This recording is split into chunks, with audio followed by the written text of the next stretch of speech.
Hello. Hi. And now, in honor of this reunion, Austin, as he planned, will sing an a cappella rendition of The Boys Are Back in Town. Let's hear it. I will not. You are no fun, sir. None. You're like negative fun. You rob fun from situations. What's fun? Good enough. Shut up. Did you watch any cool movies while you were away? Almost always I'm watching movies. I know, but I asked about cool ones. Oh, cool ones. Well, specifically, hold on, because I keep track of every movie I watch in a year, so the list is right here.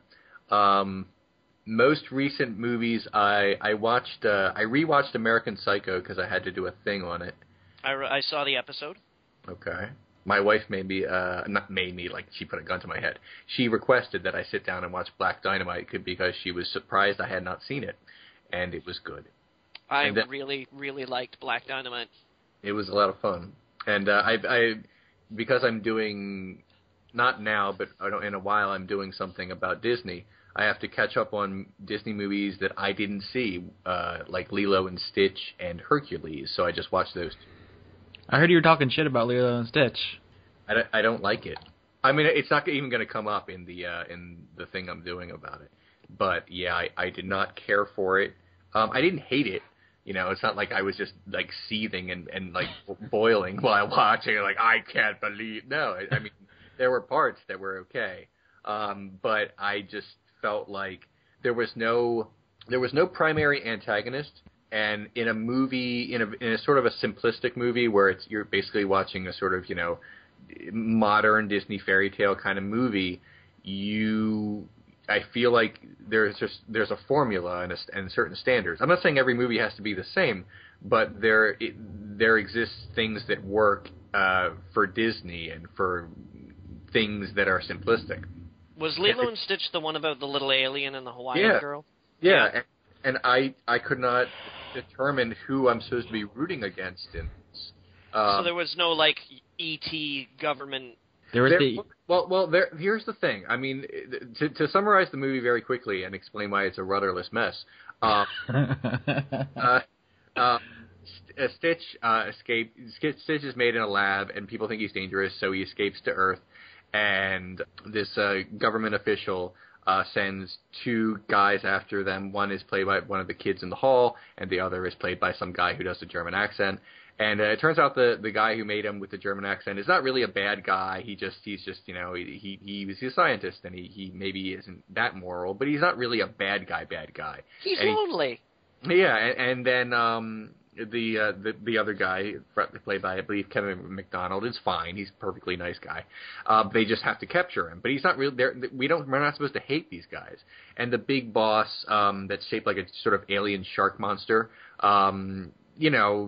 he's there for all of a cup of coffee. I mean, you don't really see him very much, so he's not like your Darth Vader. And the woman who's sort of like the government head who oversees this thing, she's just kind of doing her job, and at the end, she sort of smiles and shrugs and says, it's all good. I don't even care. I mean, you're on Earth. No one cares about Earth anyway. And everyone's happy, and it's like, what did we defeat here? It feels like it's a movie about cuteness. They defeated the family issues of the Hawaiian kids. they defeated Hawaiian issues. Basically, the whole movie, I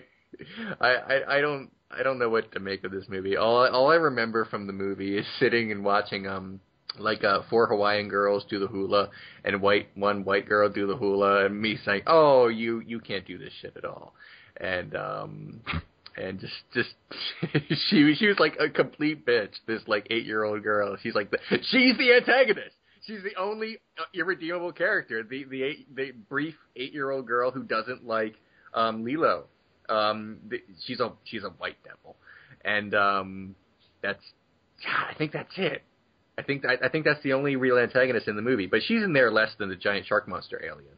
There's nothing. There's nothing going on. It's all about Elvis and shit. I don't know. Would you believe that this ties really well into Grand Theft Auto 5? I can't wait to talk about Grand Theft Auto 5 because I haven't played it. I'm probably not going to play it till next year if I play it at all. I do have a list of games I'm going to get around Black Friday and sort of rejuvenate myself with my PlayStation 3. But that Grand Theft Auto 5 is not on the short list. Because it doesn't have a plot or antagonists, really, so much. I'll get into it, but it's just strange. That's kind of my complaints about that game. But we'll get there. I watched Lincoln the other night. Oh, okay. I've yet to see it. I heard it's. I mean, I guess it's good. Best movie about a man passing a kidney stone I've ever seen. What about The Green Mile, yo? That wasn't really about passing a kidney stone. Oh, yeah. Damn. Shit. Fuck. Cock. You need to understand Tom Hanks' urine stream better. Oh, I forgot about that because you did an episode on that. Oh, yeah. Oh, man. If there's one thing I know, it's Tom Hanks' penis. You're the scholar of the subject. Actually, my wife brought that up the other day. There's a new movie based on a true story starring Tom Hanks, and after we were done watching the trailer, I said I might see that, and then she looks over at me and says, "But does he pee?"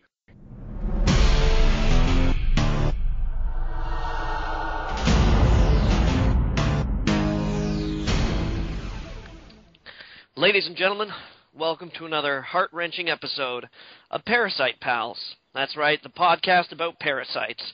We got a lot to talk about today, so we're going to jump right into it. Austin, tell us about your roundworms. Real talk, Johnny? Like, the only thing in the world that, like, really freaks me out is, like, that. Like, things inside my body. Like, the thought of having worms is, like, the only thing I'm, like, legitimately scared of. Wow, you actually pressed his buttons this time. Awesome. I'm glad I was here for this. No, but I'm like, I don't know. Like, people have, like, fears. Like, I'm not afraid of snakes. I'm not afraid of spiders or death or anything, really, except for, like, having things inside me that I can't stop. Because anything specifically? Like worms in general, or...? The worms are there. Just, like, anything, like those fish that swim up people's urethra. In, like, the candiru. Is that what they're called? Oh, yeah.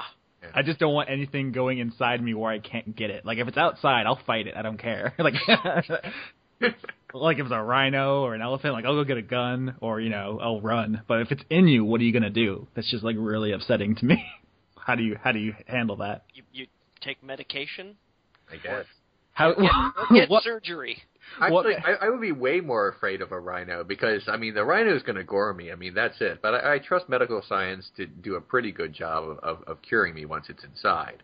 Well, that's the thing. If a rhino gores you, then you bleed out and you die and it's over. But if it's, like, in your body and then I'm just sitting there, like, in existential, like, terror, wondering about what's going on inside me and thinking about it and visualizing it. But that's when you go to the doctor and they give you medication. What medication can remove the fish from inside of your penis? I'm dead serious that there's actually most parasitical infections can actually be cured by, like, a course of medication. It's true. And when that's not the case, then it's surgical. And I mean, if people can, like, go in and pull hearts out and put new hearts back in, what makes you think they can't go in and be like, oh, this isn't supposed to be here, yoink? I don't know. I've seen, like, one too many of those shows about people who get, like, botfly larvae in their skin, or like fucking... Yeah, it's gross. Sure. I mean, don't get me wrong. You know, it's disgusting, and I never want it to happen to me. But afterwards, you have a story to clear a room, which is a valuable social tool to have in your utility belt. You know, Austin, I actually have a pretty good way to solve your fear. You know, they say the best way to get over a fear is to face it. So I would suggest taking a fish and shoving it in your pee hole. Oh, Leon, I knew there was a reason that we were friends. It's your advice. I'm a teacher, you know. You're such a solid rock of encouragement and support. Oh, jeez. So are you going to talk about your roundworms or not? Which one are those? That's not the ones that, like, make you emaciated, right? That's some other kind of worm. Tapeworms. Tapeworms, yeah. What are roundworms? It sounds like a thing dogs get, or is that heartworms? Dogs, I don't know. Maybe dogs get roundworms as well. I can't say that I've gone around quizzing dogs to the variety of worms that inhabit their bodies. But roundworms, they live in your intestines. Okay. And apparently, like, they can be killed by like, a course of medication. But when it gets, like, really bad, you can get, like, intestinal blockages because they're like, it's a fucking party in your intestines. Everyone's invited. And then they need to go in and, like, cut the fuckers out. So. Oh, man, this conversation's making me uncomfortable. Just to make you more comfortable, Austin, we all have fears. I'm afraid of clowns, but that's only because I think they were made in a lab run by like Dr. Joseph Mengele and Mum-Ra the Ever Living. You make a Mum-Ra reference like every other episode you're on. I love Mum-Ra so much. It's just a great because if you say Mum-Ra, you can't just say Mum-Ra. You have to say Mum-Ra the Ever Living. You have to pause. It's like when you you can't just say magic. You have to say magic and then pause and say the gathering. Why did you do this to me, Johnny? I've just been, I've been beating my head against that wall for well over a year now, and I'm happy to report that finally, I found that little gold nugget of a trigger. that golden gun, Austin. That one shot. What are you scared of, Johnny? What am I scared of? I'm probably scared of a number of things. You're like, I'm just a huge pussy. No, I'm really, really frightened of. I'm really frightened of decreased, like, mental capacity. It really, really frightens me that if I were to get into an accident and suffer a head injury, and not be as sharp, as smart, as able to grasp concepts as quickly as I do now. Like, if I woke up tomorrow and I was, like, I had half the mental acuity that I do now, I would seriously consider killing myself. So you're afraid of being from South Carolina? Well, that too, but more because of the accent than anything else. Although it might be outweighed by the barbecue. So it would be like, you have to talk like this. I'd be like, then they'd be like, but these barbecues. I'd be like, oh, yeah, okay. All right. And that's actually maybe just decreased capability is something that I'm rather afraid of. Like I'm afraid that I would like, I would lose my hands or a hand or something like that, and I wouldn't be able to like play guitar, play piano, or something like that. Because for every person that you see that's like been through a tragic accident and has risen up, and it's been like, yeah, they've only got one arm and they're a black belt in kung fu. You just know that there's like 50, 60, 70. Like 100 fucking people that are like, fuck it, I'm gonna stay home and eat ice cream all day. I would be one of those guys. I would be like, I can't type anymore. I would be one of those guys because I want to stay home and eat ice cream all day just now. He's like, I got all my limbs, chunky monkey bitches. Yeah, I would lose it. I would stop shaving. I would just I would go south really fast. That would be something that I would not be able to get over, I feel. And I fear that worries me, that that something like that might happen. Even going deaf terrifies me. Like, I don't know how I would feel if I could never listen to music again. That would destroy me. Actually, I was just thinking about that because I was watching television with my girlfriend, and she has the captions on. But the captions were like, sad music plays, and I was like, if you're deaf, what does that mean to you? Like, does that help? Like, I can't imagine that sets the scene any better than if it just said like music. Like, I don't know. My favorite is descriptive video, like watching television or watching movies with the descriptive video on. Mm-hmm. It's the most surreal experience because it's like I actually had this problem. My cable box accidentally had the descriptive video turned on the other day, and I was watching an episode of, what was it? It might have been Breaking Bad or one of those gritty shows. And it had descriptive video on. And there's this, like, super tense, deep, like, emotional scene at the beginning where people are, like, squaring off and everybody's got, like, 2-day growths on their faces. And then, like, right in the middle of it, this, like, weird, cheery narrator is like, the two men walk towards each other. One of them plants down a suitcase. It is opened. Inside you see lots of money. And I'm like, what the fuck? Like, it doesn't work. It's weird. It was so... I tried watching it for, like, 5 minutes, And it just, like, it destroyed absolutely everything about the show. I guess you have to get like different voice actors to do those sort of things. If you just have one standard, then it's not going to just mesh with everything. You need like your sort of Vincent Price type. I know he's quite dead, but I mean someone along those lines to narrate horror movies, and someone with sort of a gruff, Tom Waits sort of voice to do like an action movie or a western or something. Yeah, but I mean, these people do this for a living, It's Like, actually- they go into work, they stand in the booth, and it's like, okay, coming up next, we've got Asses Galore 5, all right? And then you do Asses Galore 5, and then it's like, okay, how do you want to do an episode of the Teletubbies? And then after that, they're like, how about Mad Men? And then you do Mad Men, and then you do Bones, and then you do NCIS, and then you do Game of Thrones, and The Sopranos, and at the end of the day, you fucking don't know where you are. The great thing about Asses Galore 5 is you don't have to watch the first 4 to understand the plot. You guys. Yes, Jump right in. it attracts a new audience really, really easily. I don't have television anymore. I mean, I still watch television shows sort of like on the internet, like Sort of like on the internet. a week later, but I haven't watched live television in about a year. So when like the Emmys come on or like the news, I'm sort of lost for a little while. What's going on in the world? I don't know because I don't have MSNBC anymore. The Bears are undefeated, 3-0, bitches. That's football, right? Nobody cares about your football. I care about my football. I will only listen to you talk about football if you pronounce it in Spanish and say football. But that's soccer. No, you have to say football. Oh my goodness. Do you guys talk about video games now? I have do. a lot of video games to talk about. Hey, so. what the fuck? How come Hannibal wasn't on the Emmys anywhere? Yeah, I've only seen about 4 episodes of that thing, and I have to start watching it like all the way through. When the uncensored like Blu-ray thing comes out soon, I think that's what I'm going to be watching next. It's out now. I think it arrived at my house today.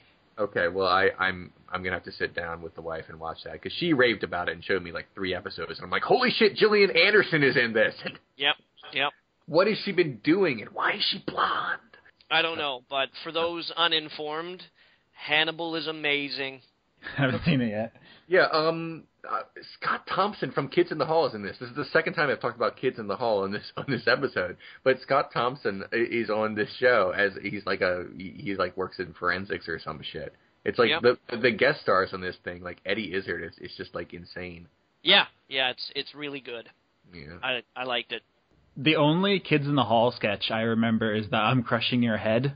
Oh. Mm-hmm. That's all the that only show one? means to me. Yeah. You don't remember These Are the Daves I Know? These Are the Daves I Know? Three for the Moon is my favorite sketch of any show ever. Where they're sitting on the roof and they're 2 of them are waxing poetic in sort of an overblown way about the moon, and the other one is just completely clueless. That's one to the YouTube, everyone listening. 3 for the Moon, Kids in the Hall, best sketch ever. I'll link it under the cast in the post on Blister Thumbs. Video games. Do you guys want to talk about the Steam OS or? I guess it's the big news today. I'll talk about it. Once I wrap my head around it. You can be the representative for the listener who doesn't have any knowledge about it, and you can ask questions. Oh, I'm gonna, because you guys told me what it was before the show, and I still only kind of get it. But yeah, let's do this. All right. Well, last week Valve basically teased 3 new announcements that were coming along, and a lot of people have theorized, indeed, that one of these announcements is going to be the Steam Box, a home console designed to, topple giants of industry, Microsoft and Sony. Well, they didn't lead with that, because today, the day we're recording this podcast, Monday, Steam made their first announcement, and it was, surprise, surprise, that they have their own operating system coming out. Now, to those who've been paying attention to Valve, you will not be surprised to hear that it's actually based on Linux. Because just the other week, Valve, Gabe Newell himself actually, at a convention in New Orleans, mentioned that Linux was pretty much the way of the future, and that open source operating systems were going to be the bee's knees. So yeah, no surprise. It's going to be a Linux-based system. What does that mean? In the first place, it means that it's free. So Valve is going to be releasing their own operating system, not necessarily to compete with Microsoft Windows or Apple's new operating systems, and we'll get to that for that reason in a second. But yeah, it's going to be available to whoever wants it.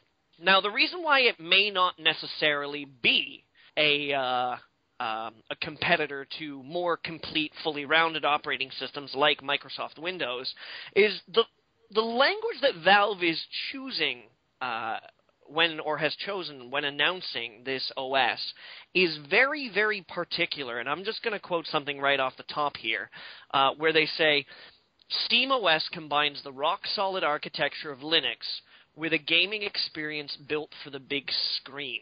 It will be available soon as a free standalone operating system for living room machines. So it appears as though Valve isn't looking to unseat Windows as the go-to operating system for all gamers. But there are a couple of suggestions in here that I think might shape the next two potential announcements that we get from Valve. So what does the OS offer? Well, in the first place, they are really, really pushing on this living room front. They're saying that you don't have to give up games, online friends, or anything, that you can have access to all of this on your television, and that they've achieved significant performances in input latency and graphics processing to make sure that this OS is running at top form. However, one of the things that they specifically hold up is interconnection between your Steam devices, as it were. Insofar as that they say that one of the major features for SteamOS is that you're going to be able to play all of your regular Windows games and Mac games and things that you have on your Steam platform on your television. Now, people would argue that you can do that already. If you've got your television hooked up to your desktop like I do, it's pretty easy to just change your input over to your HDMI input, change your prime monitor, and then activate big screen, and off you go. But the implication here, and I'm going to say, quote, just turn on your existing computer and run Steam as you always have. Then your Steam OS machine can stream those games over your home network straight to your TV. They're also pushing a couple of other things. They're saying that they want to get music, TV, and movies on there. They don't lay any names down, but they're saying that they've been working with online services to bring them to Steam OS. So the prediction is that we're probably going to see a Steam version of Netflix. We'll probably see Steam versions of things like Pandora, possibly Hulu, maybe iTunes. And all of this is going to be accessible through SteamOS. They're also saying that SteamOS is going to have family sharing integrated into it, which currently is in beta on Steam. And that's really the major points for them pushing. The question is this a big deal? It's a big deal if it leads to Steam using this operating system on hardware. Or if it does something more than what the press release said, which is basically just, it doesn't say, I find the press release vague, even though they tried to tell us all these details. I did have one question, and that's, it says, this is being built for living room machines. They mean televisions, right? Well, this is the biggest question, I think, right off the bat. Could this, when you say living room machines, you mean, it's being built to be used on televisions, right? Yeah. I mean, when it says, this is being made for living room machines, and I'm like, what is a living room machine except for a television? If they meant television, why didn't they say television? And if they mean something else, what is the something else? That's what confused me. It could be. Obviously, I think it means that it's being designed for a television. But when they say the SteamOS is designed for living room machines, I think they're very specifically saying that there's probably going to be more than one kind of machine that hooks up to your TV that can run the SteamOS. It's conceivable that, I got a smart TV, right? Okay. And it's conceivable that maybe they'll throw an app on there that's like, hey, run SteamOS as an app directly on your TV. Maybe it'll be like, maybe you'll be able to install it on certain DVD players. I mean, this is also perhaps a tease for them saying, hey, we have our own home console now called the Steam Box. But the most interesting idea for me, this is something that I'm thinking might actually be their big tease here, is some kind of receiver that just plugs into your home network, runs SteamOS, and pulls all its data off of your PC. So the reason they are just saying living room machines and not being specific is because these things may or may not be in development. It's conceivable. Like, what occurs to me here is that they might do something like they might sell a $50 Steam receiver that plugs into your TV, runs SteamOS, and just streams everything from your computer right to your TV. It's got like 4 USB slots in front. You just plug controllers in, you plug it into the back of the wall, you leave your Steam on your computer on, and then boom, you've got a gaming console that runs off your PC connected right to your TV for like $50 or $60. That is the most intriguing possibility of this for me.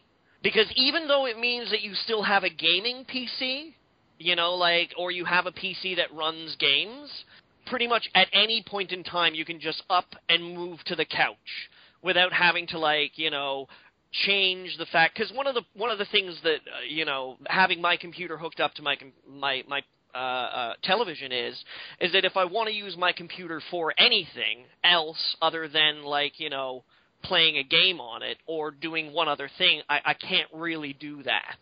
If I'm sitting at my computer playing a game, my girlfriend can't sit down and use the Netflix on my computer connected to my TV, and vice versa, right? However, if this thing just pulls data right from Steam, there's no need for you to have all of the inputs at the same time. That's an intriguing idea to me. Now, one of the criticisms I saw of this as soon as it was announced was that if it's using any kind of streaming technology, are we going to have to worry about latency? They actually directly say that, we're targeting audio performance and reductions in input latency at the operating system level. So this might be the thing that finally gets streaming off the ground? It might very well be. I mean, Austin, I don't know if you ever had the chance to try any of those game streaming programs, like OnLive or anything like that. No, that's exactly why I never got around to it, because it just didn't seem like it was worth fussing with. Well, you see, this is the problem. I tried OnLive I tried a demo for a little while, and it didn't work too badly. It did not work too badly.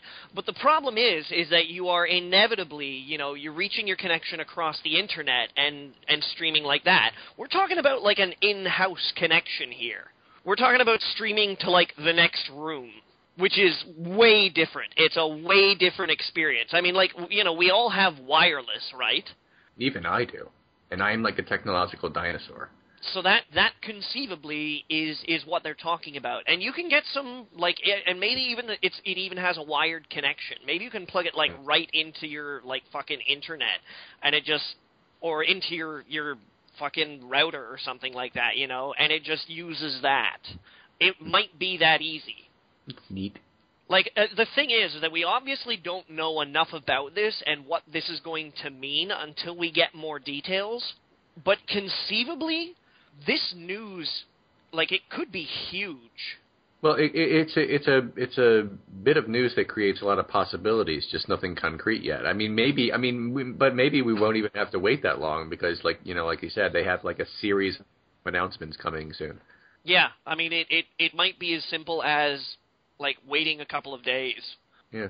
Well, I mean, if Valve actually does create a home console and sort of integrates, sort of PC gaming and console gaming, that might be the thing for me. But it's always something. Stuff like that is always something people talk about, but just we're presented with these things that the Ouya and we're like, oh, this is going to be the next big thing, and then not as much. So I'll wait for the press release, I guess is what I'm saying.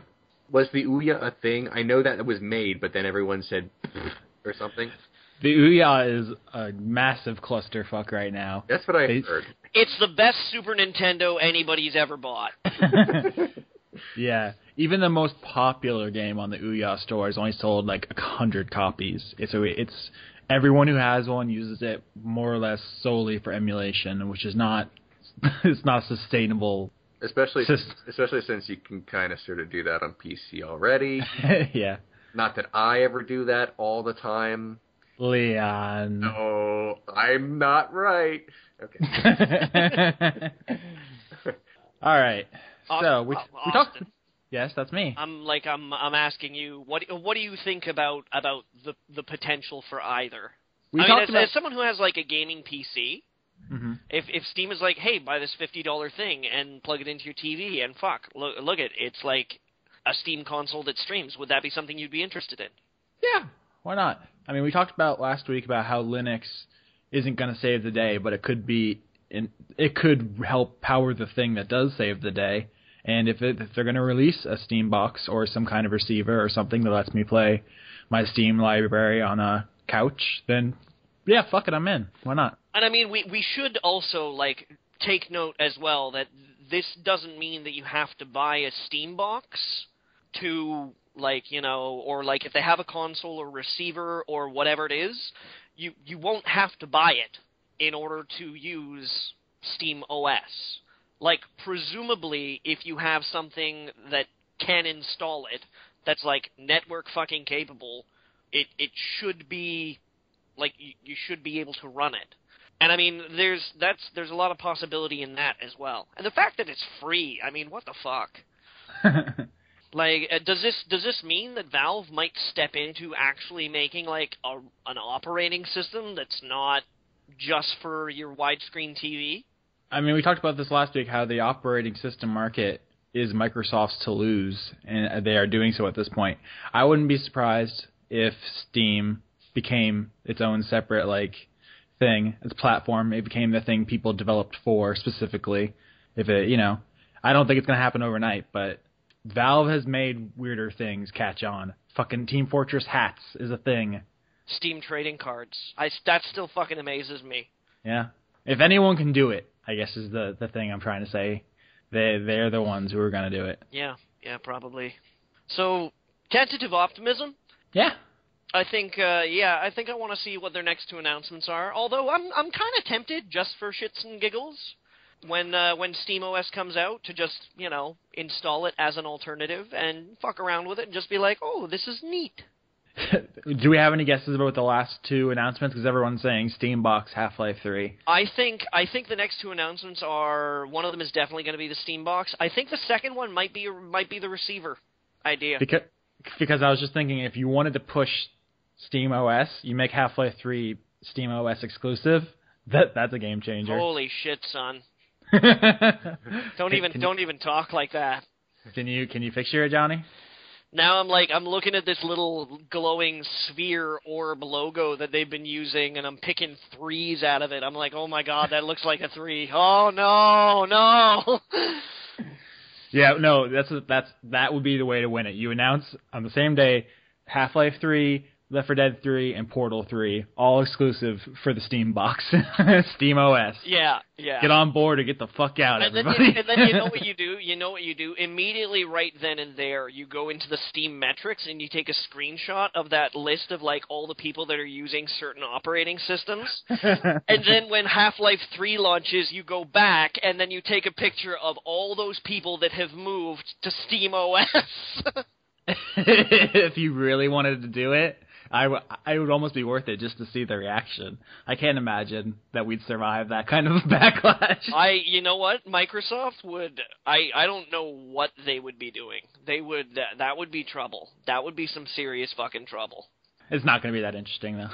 Probably not. No. It's just going to be Steambox and Steambox controller. I don't know. I'm holding out hope that they have something like a Steambox Lite for someone like me, because I got a beast of a fucking PC here, and I've got it hooked up to my TV. I don't really need a new console that just does the same thing, right?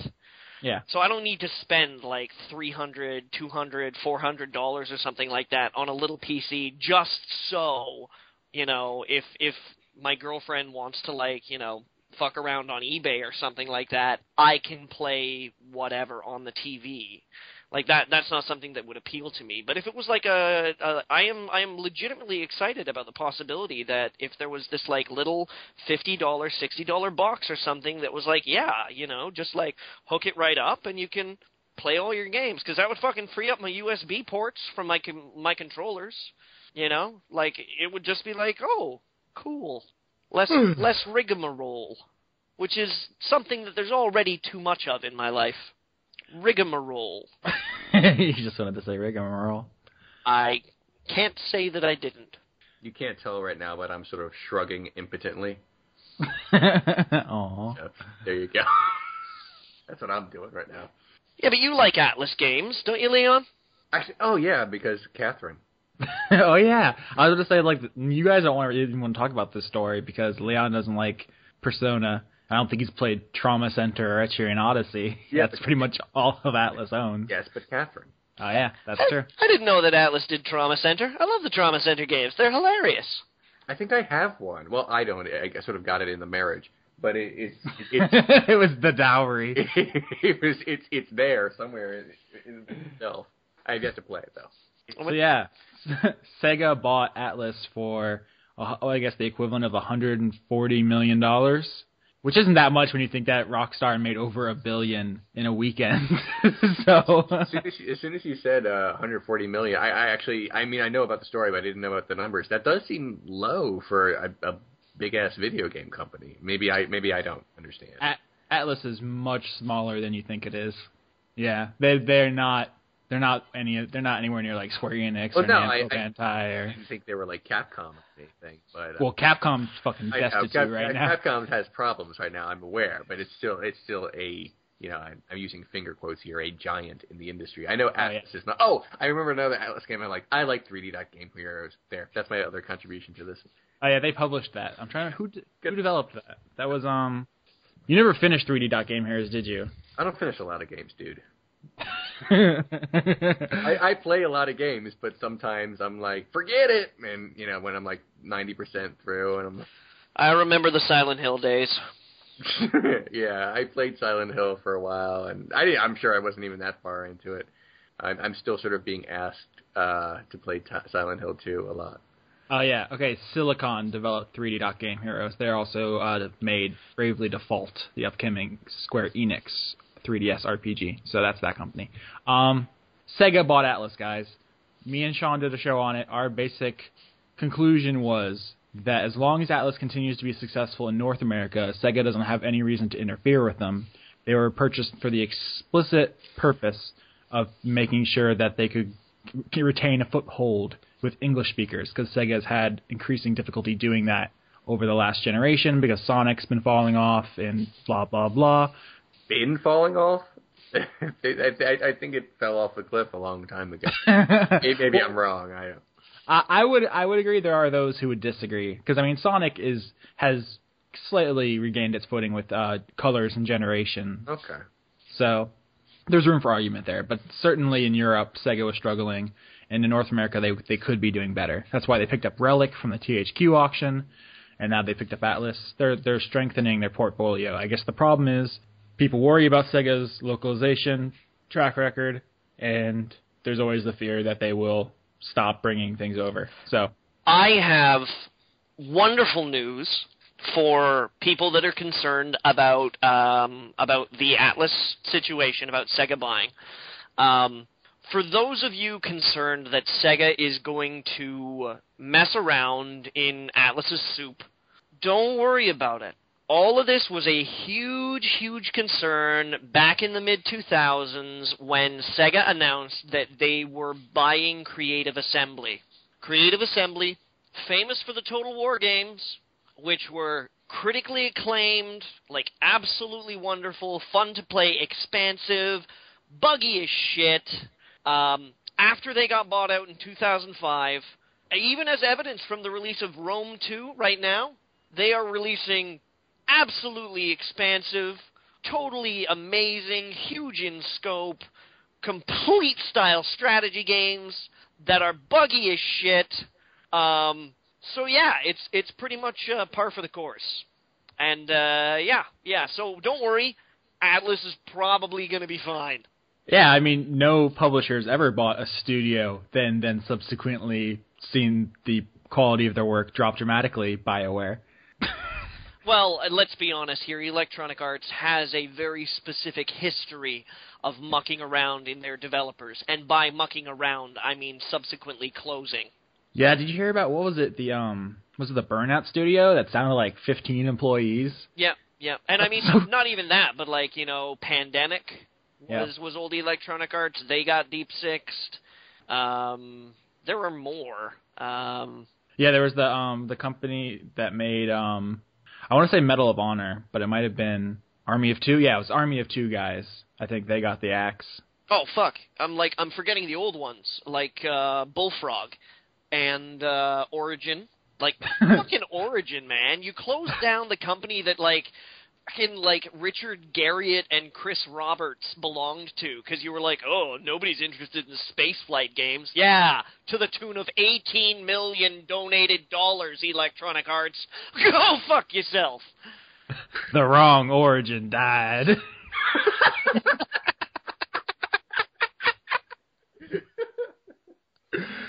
Oh my god. Oh, well done. Well done. I still need to finish, the 2 games I have in Origin so I can uninstall that thing. Oh, Westwood Studios, too. I forgot about Westwood. They closed Westwood down. What'd they make? They were the guys who made the original, Command and Conquer. They made Dune 2, man. Oh, shit. That's old school. Yeah. And look what they did to Maxis. I loved Command and Conquer. That was pretty much as far as I could ever go with real-time strategy. You mentioned Total War before. I tried that, and I did all right, but I just couldn't get to the fun. I couldn't feel the fun. But Command and Conquer was all about smashing shit and biblical stuff. So I understand that statement about Total War, because honestly, I find playing Total War like a stressful experience. Yeah, that's always been my thing with real-time strategy. Is I feel like it's more work than anything. So I'm like, oh god, I gotta get that done. I gotta go. Oh no, they're coming in the side. Oh gosh, no, I need more fucking Vespine gas. Everything's on fire. And then I'm just like, oh shit, I'm just gonna go play Fire Emblem. But yeah, I mean, what I'm trying to say is that Electronic Arts has a history of getting in there and putting their fingers in pieces pies and saying, this is steak and kidney. I wanted apple. And Sega does it? No, actually, if anything. If anything, they have a history of letting their developers do whatever they want to a fault. If you remember fucking Sonic Team and the shit they pulled. Yeah. I mean, and even who else did they, they've done a couple of things with Obsidian Entertainment. Did they publish Alpha Protocol? They did publish Alpha Protocol. And I mean, say what you will about Alpha Protocol, say what you will about it as a game, you cannot deny that it is far more. It is way more an Obsidian game than it is a Sega game. Dude, I will defend Alpha Protocol to the death, man. I will knife fight a bitch. Yeah. I will kick your grandmother. Apparently it was buggy on consoles, but I played it on PC and it ran fine, and it was a lot of fun. Yeah, absolutely. So, but I did not play it, so my grandma will remain unkicked. Well, as far as you know. Your grandmother's safe for now. Yeah. But I mean, yeah, they tend not to mess around in other people's business. And I mean, look what happened when Gearbox came to the table with that weak sauce that was Aliens Colonial Marines. Yeah, I still can't believe they're not in court yet. We'll see what happens. We will see what happens. Yeah, but that's exactly a great point there, Johnny, that Sega just let them do whatever they're going to do to a fault. Yeah. So, yeah, I'm feeling better. I'm glad we had this talk. In fairness to Colonial Marines, it did give us a lot of great animated GIFs. It was worth it in comedy value, I suppose. Colonial Marines is a great experience if you just never played it and just looked at any movies. For me, I love Colonial Marines. Didn't have to play it. Oh, man. I think I should probably announce by now, in case you haven't noticed, that Leon Thomas is back with us. Yeah. Oh, shit, we didn't say that? Yeah, I'm that guy. I was on 40 episodes, and then decided I had better things to do with my life. I'm sorry, that sounded really Just joking. taking in stride because many, many, many of my ex-girlfriends have said the same thing, so it's something I'm used to hearing by now. In the end of November, I'll be playing massive video games again, and maybe I'll have some stuff to say. But anyway, that's who I am, everyone. I also did like other shows and shit that nobody watched. You should watch Renegade Cut because it's really good. And you talked about The Big Lebowski, and you explained a thing I'm always trying to explain to people. I'm always like, "You ever seen The Big Lebowski? It's about penises." Wait, no, don't come back. I have to explain this to you. No, we have to watch The Big Lebowski. We have to talk about the penises. And why are you wearing cologne right now? Yeah. No one ever... I've never been able to articulate that in a way that didn't creep people out. So I'm glad you made that episode.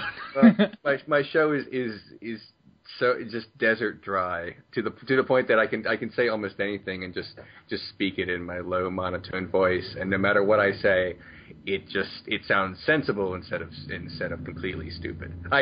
My next episode, I'll just spoil it for you guys because it's gonna by the time this is posted, it'll be up.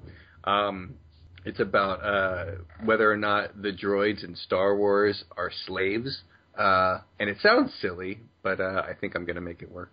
So check out my episode about Star Wars slaves. I will. Okay. And so should you. Okay. I should have saved the plug for the end. I still have the games that I played to talk about and shit. Don't worry. We'll plug you again at the end. Okay. And if you ever say anything disparaging about me again, I'll plug you for real. Did you hear me, Thomas? I'm coming for you. Thank you. Okay. Thank you. Can we just call him Thomas from now on? Of the two parts of my fake name, Thomas is the most fake. Because There's a sliding scale. No, people have called me Leon since I was 12 years old. My friends call me Leon. My wife calls me Leon. It's just not on my birth certificate. Thomas is completely made up for the internet for reasons of anonymity. I chose it because it sounded really bland. It could have been something like Kill Destroyer or something like that, but no. I'm afraid I can make no similar claims of my own. I was born with the strange misfortune of actually being named John Maloney. I wasn't born Austin Yorsky, but I am now legally, so. Oh, okay. Yes, but that's because, Austin, we don't know how you were born. Born is a strong word.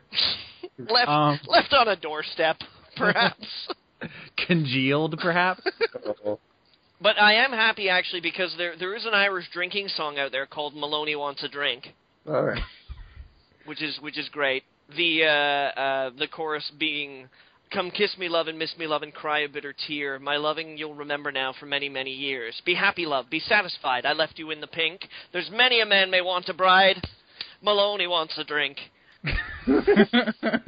Maloney is like a good gangster name. Yeah, it's all right, but I don't have the accent for it.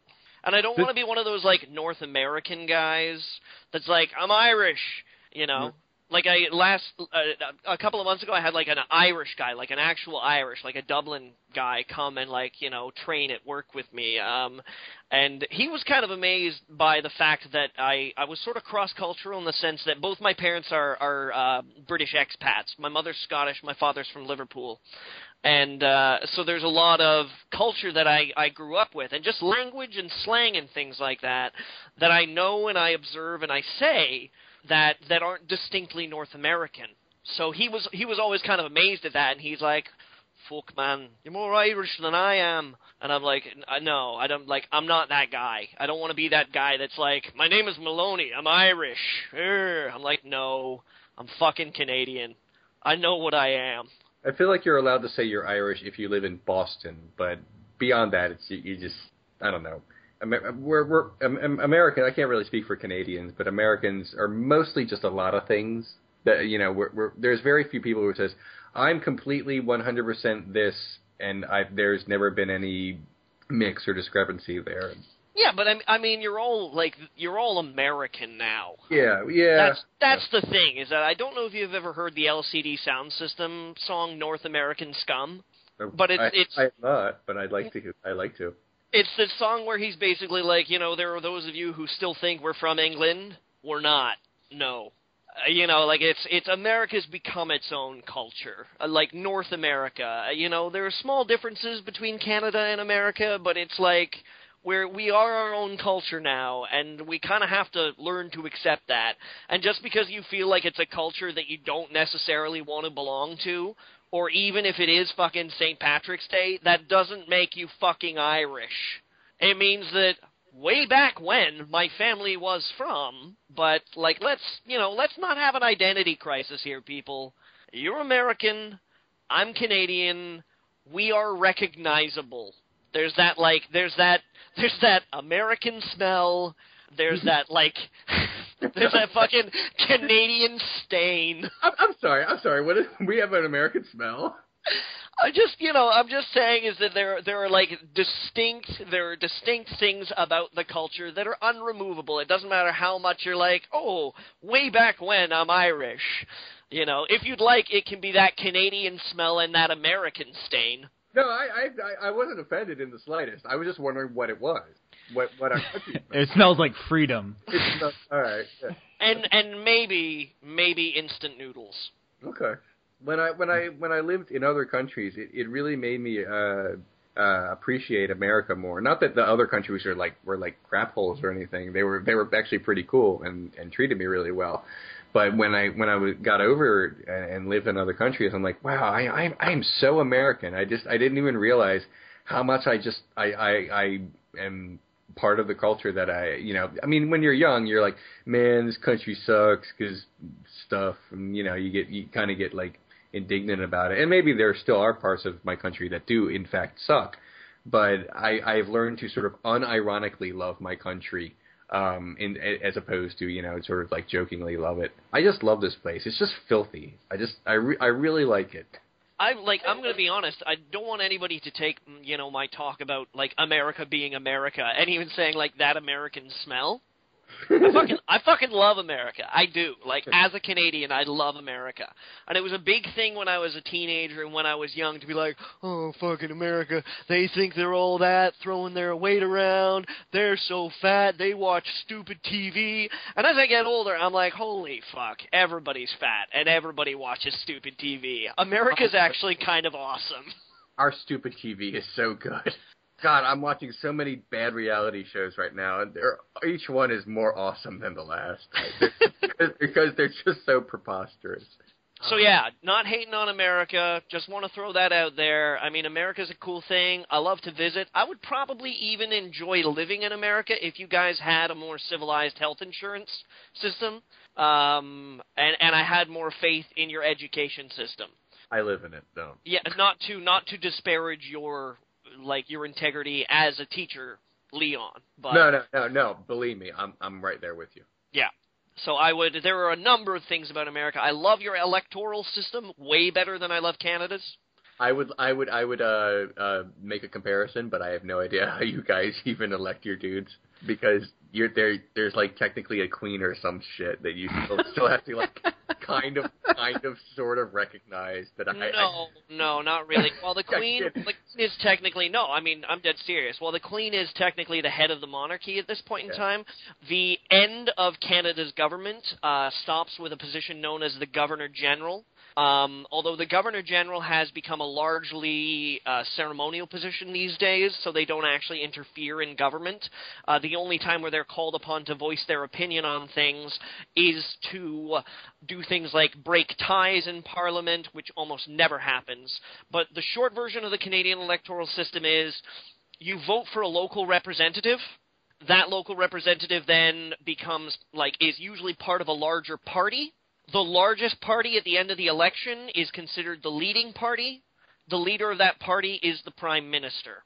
We don't have like branches of government, we have a provincial parliament and then a national parliament, and they both handle different things amongst themselves. But it can basically mean that the party that's in control of Canada can steamroll other parties, because they'll either have way more members of parliament than all other parties combined, which means that they just get away with dogmatic mandate, or it can mean that even though they're the largest party, all of the parties combined, none of them have a majority, so nothing gets done. Question. Do your politicians have sex scandals like ours? No. Didn't your guy smoke crack? Damn. No, that's the mayor of Toronto, Rob Ford. He was accused of allegedly smoking crack, but the videotape that demonstrated it disappeared, and the man attempting to sell it also disappeared. I gotta tell you, if your country did have a lot of sex scandals, I would understand it a lot more. No, I think when a Canadian politician has sex, people in Canada are like, nice. Because we're not particularly prudish. We're not.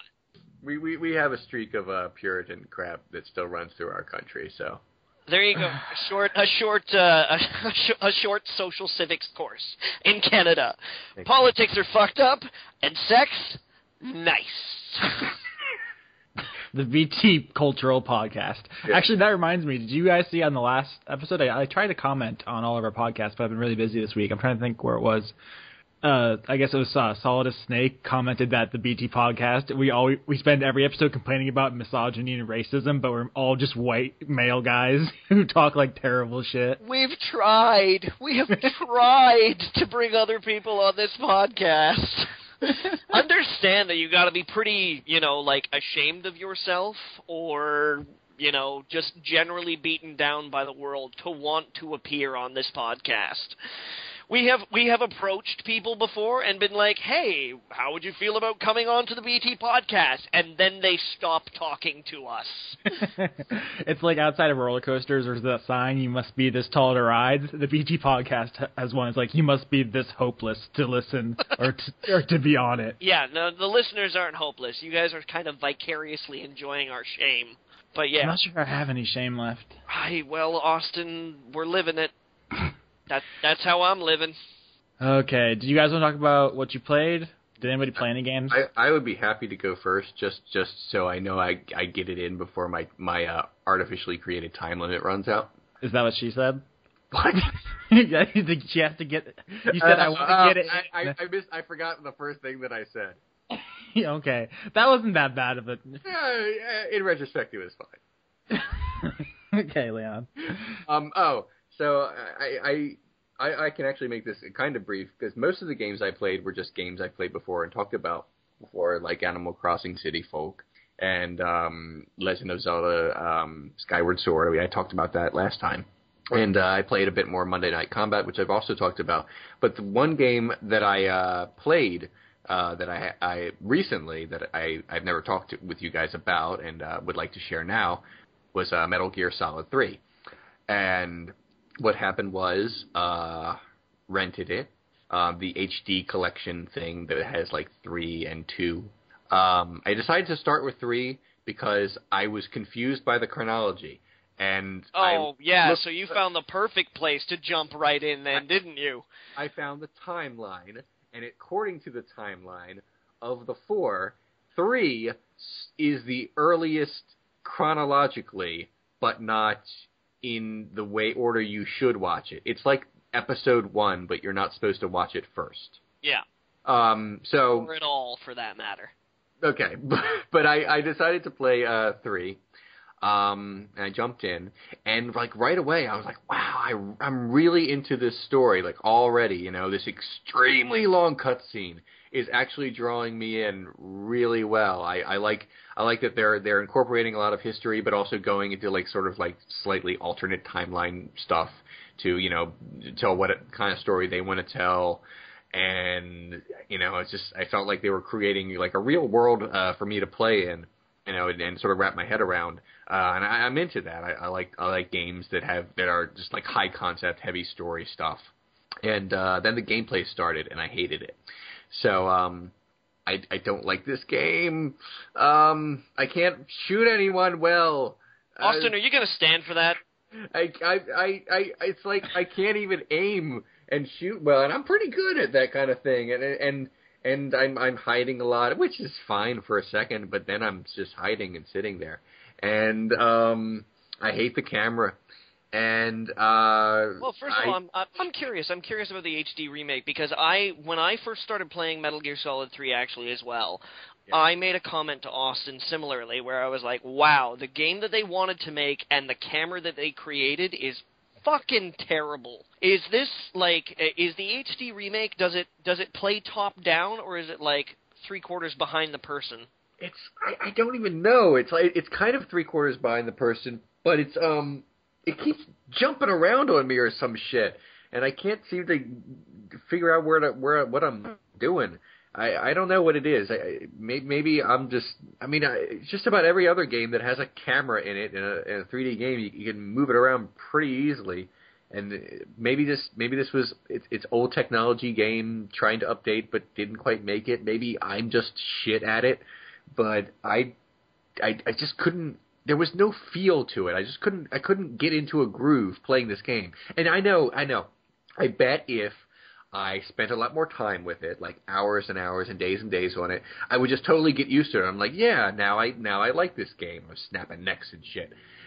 And I'd be into it, and I would like the story and everything I've been told about the game sounds interesting and right up my alley because I've spent more time reading about Metal Gear Solid than I have played it. Because every once in a while I'll just get bored. And I'm like, you know what? No, it's always an interesting Wikipedia article for me to read, something about Metal Gear Solid, and I do, and then I play it, and I'm like, I can't connect the thing that I'm reading that I find interesting to the gameplay.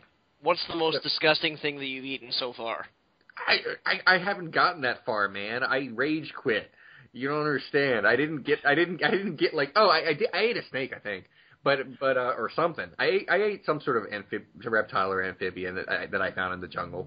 I just checked, and the HD version is the subsistence edition with the improved camera. So you're playing the good camera version, by the way. Good version? That's the good version, Leon.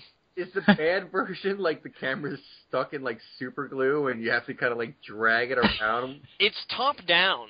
And, like, enemies off screen can see you, and fucking, like, I had real problems with the first camera. But yeah, you're playing the good version.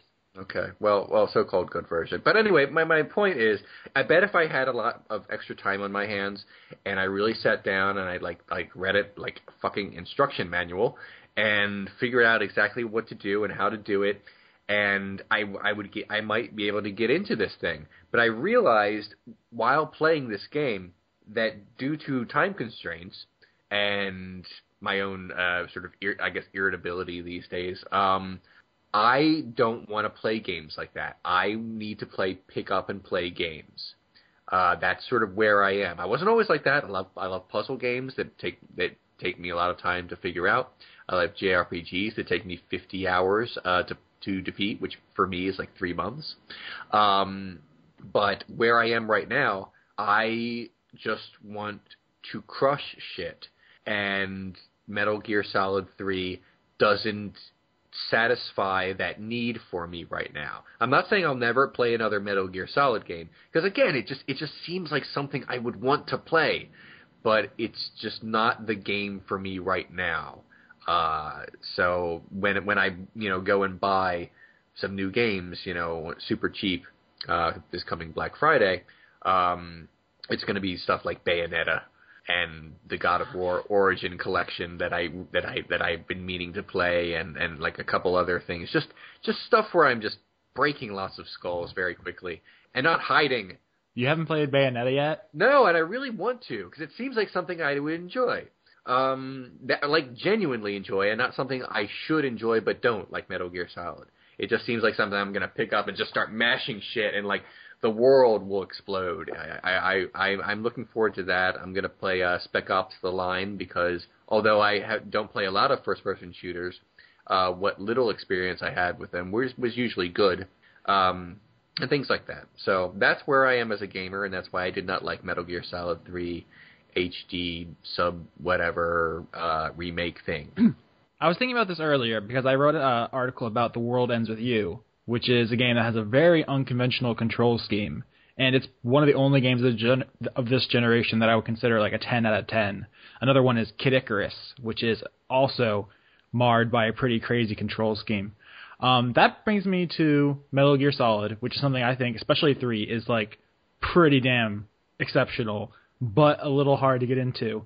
It's hard to recommend games like that, no matter how good they are, if they're going to alienate players, and that's something that's come up with The Wonderful 101, which just released. It's like a lot of reviews took umbrage with the control scheme, but then people were like, oh, once you beat the game, it really opens up with the controls. You'll really get a handle on it after you've beaten it once or twice. And it's like, the average gamer does not have that kind of patience. If they pick it up and they don't get it, they're just going to take it back to GameStop. I have the same problem whenever I recommend Stalker to people. I'm like, do you want a game that's going to make you hate yourself and video games? Man, have I got a game for you. That was basically my experience with Stalker. I walked in one direction, shot a couple dudes, and then I just got eaten by a temporal anomaly, and I was like, I'm going to go play Metro. Yep, pretty much. But yeah, it sucks because I'm sure The Wonderful 101 is actually plenty of fun once you get a handle on it. But if it takes 10 hours to get a handle on it, I think it's just not going to find enough success to really matter at the end of the day. It's difficult to ask people, particularly people who are fascinated with a hobby about instant gratification. Now, I'm not suggesting that as gamers we have no attention for, longer, more patient, slower-moving things. I'm just saying that as an industry, it tends to focus more on instant gratification. It's difficult to ask these people to work in order to enjoy something. If you do, you have to make it not feel like work. That's the secret of, the perfect tutorial, is to not make it feel like a tutorial. Yeah. But when it's, your entire first act is a tutorial, people just, even the most patient person is just like, this is not well designed, and I'm not having fun. And I don't blame Leon for dropping Metal Gear Solid 3 as much as I love it. Because, it shouldn't put a barrier between you and the enjoyment. So. Yeah. Just wasn't feeling it. It happens. You said you didn't get very far. You have to at least get to the ladder. The ladder is my favorite part.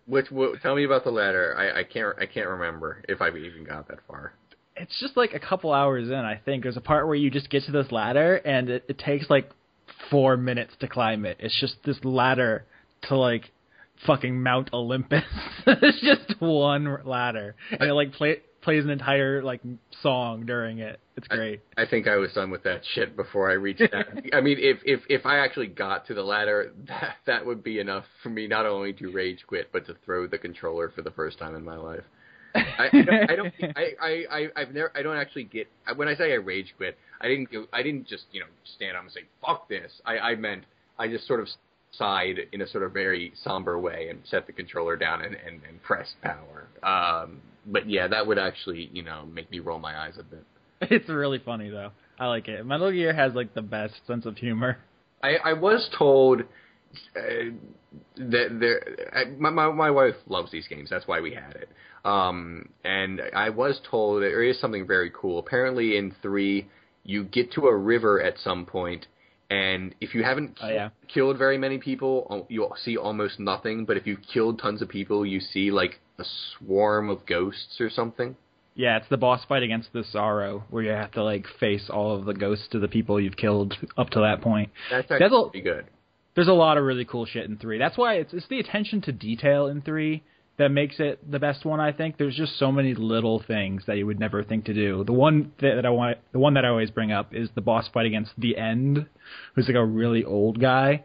And if you just hide in the grass and put the controller down for I don't remember exactly how long it is. It's a couple 10, 20 hours. He'll just die of old age.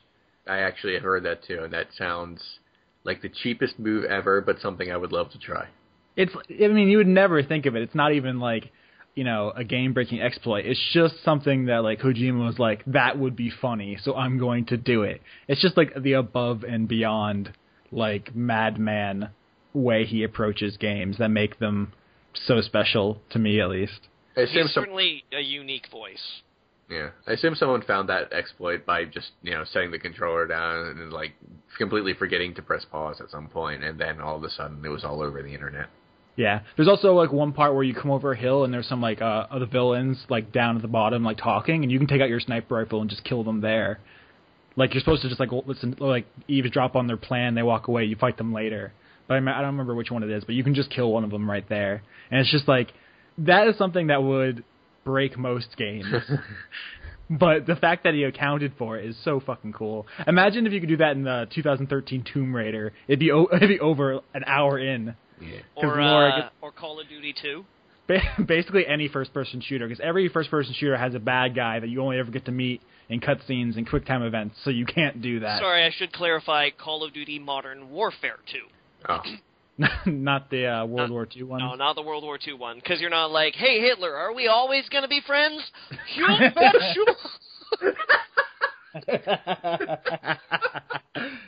Oh my god. They should, if they ever go back to World War II, there needs to be like, where you're a fucking double agent, you're like Hitler's right-hand man. It's just like, hey Hitler, how are you doing today? There's a QuickTime event to fucking make him breakfast. That would be the best. I would play that game. So much. All right, Johnny, did you want to talk about what you've been playing? I got to play games. I played games. First of all, I finished The Bureau. Finished XCOM The Bureau. And I was right, it dragged on. It also suffers from really poor storytelling. Aliens, pew, pew, pew, pew, pew. Not even that. Just like, like bad dressing. Like, because there are certain ways, like cheap, easy ways that you can make people think that you actually spent a lot more time on writing your story than you actually did. But it was really like, brief cutscene, and then they were like, oh fuck, I guess we'll just have to write it in the dialogue. And then one of the characters is like, right, now that so-and-so's dead, I'm like, what? What? No. And then later, when they're like, oh my god, he's really alive, I was like, yeah, okay. Furthermore than that, they made, like, an awful mistake. Like an awful mistake. And that was, oh my god, they got pretentious. Like, 2K Marin, right, has only done, as a studio, has only done BioShock 2 beforehand. So, for them to try and, like, whip out a BioShock moment, where it's like, oh, you thought the game was like this, but really it's like this, way out of place. Like, way out of place. They hadn't been writing a particular way. I mean, yeah, I can go spoilers if you guys want spoilers. Do you guys want to hear full spoilers, Leon? For a game I'm not going to play? Yeah, go for it, dude. Austin? Shit up. I don't personally care. I'm just saying, does anyone who's listening, do you think, care about the ending of XCOM The Bureau? All right, I'll be right honest with you. Full spoilers, I got 2 minutes now. So it turns out that, like, as a character, like, as the player, you're actually an alien that's controlling the guy. What? Yeah, and so at one point in time, they realize that you're there. And there's this whole point where, like, Carter tries to break away from your control, and you're like, no, don't go. I mean, I have to play the game. So then you, like, take control of him again, but then he, like, tries to blow up the base, and you're like, okay, fine, you can go. But then you have to possess one of the other characters, and then they're like, oh no, I have a problem with you because you're an alien. And then, like, one of the other guys is like, wait, this alien has been an asset for the whole time. And it's just like, it is trying to overplay its cleverness hand so much, and it doesn't fucking belong because it's a fucking space opera, like a pulp comic space opera from the 1950s that's like, aliens invade Earth, oh no! But then suddenly it gets all fucking meta where it's like, you're not really a soldier, you're actually an alien determining the fate of mankind! And it tries to place this whole bullshit on, like, what you as an alien want for this, like, imaginary race of video game humans. And it doesn't fucking belong. And it plays out in the ending so fucking badly, because they pretend like you have these big moral decisions to make as this, like, all-powerful alien that plugs into these human beings.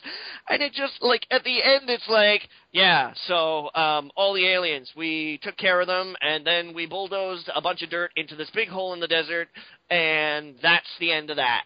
Like, it does not belong as an ethical quandary. It doesn't affect the ending at all. It's just fucking stupid. It's overreaching, and it's aiming for a goddamn gimmick. 5 seconds under, spoilers done. Fuck you, Internet. So yeah, that's how it happened. Okie dokie then. So that was the thing. Yeah. Yeah, they overreach their hand, and they try to get this like self-awareness moment that you find in like really well done in games like BioShock or Spec Ops: The Line. You know, where players kind of transcend the game, like as you're participating in the game in a very specific way. And it comes off as pretentious and stupid, and so there was that. I also played Space Ace, the Don Bluth game. Yeah. Now, the reason why I played Space Ace, because like many old school gamers are all like, really? You played that? Because those things were quarter eaters back in the day, like Dragon's Lair and Space Ace and shit like that. Right. They came out for Steam pretty recently, and incidentally, strangely enough, like actually paying for the amount that they are worth on Steam, I was like, wow, I probably would have actually spent less money in the arcade to play through and like win these games than I did like buying it on Steam. How much did it go for on Steam? $10. And considering that, like, back in the day when it was in the arcade, it was like, you know, $2 a play, and how ridiculously cheap they are. Because they are, like, the world's worst QuickTime games. I would say you just kind of have to know what you're supposed to do. Yeah, pretty much. I bought it because I was just like, you know what? I always stared at these games in the arcade as a kid.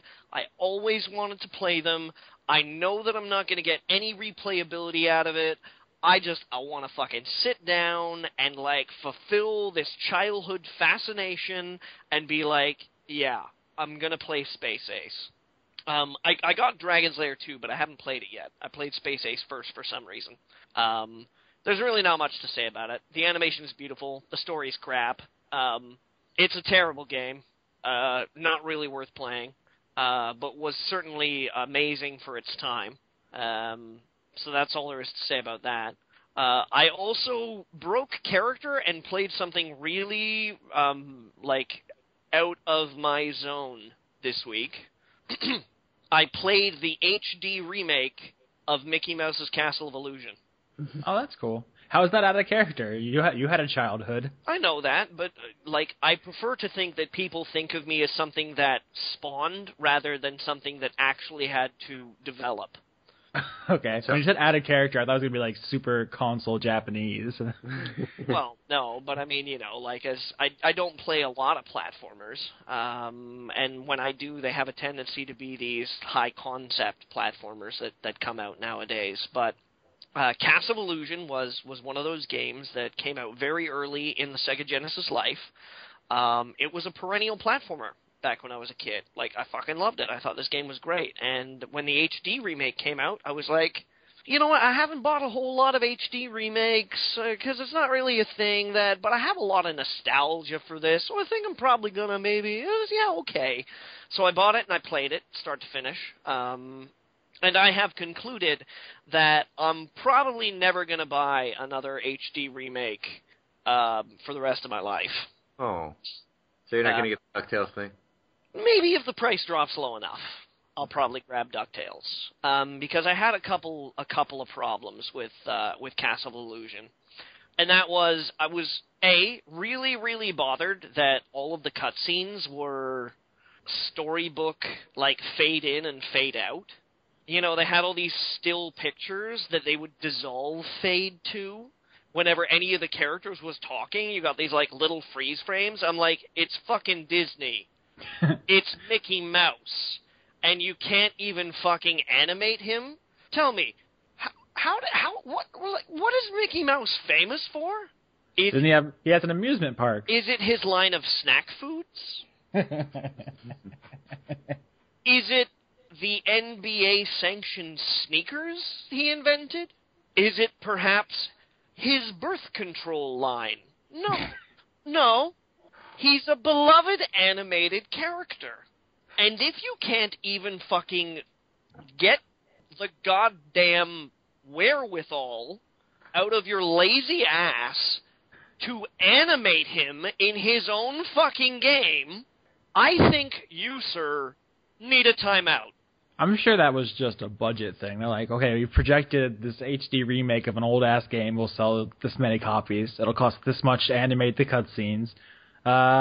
Fuck it. To which I say, no, fuck you.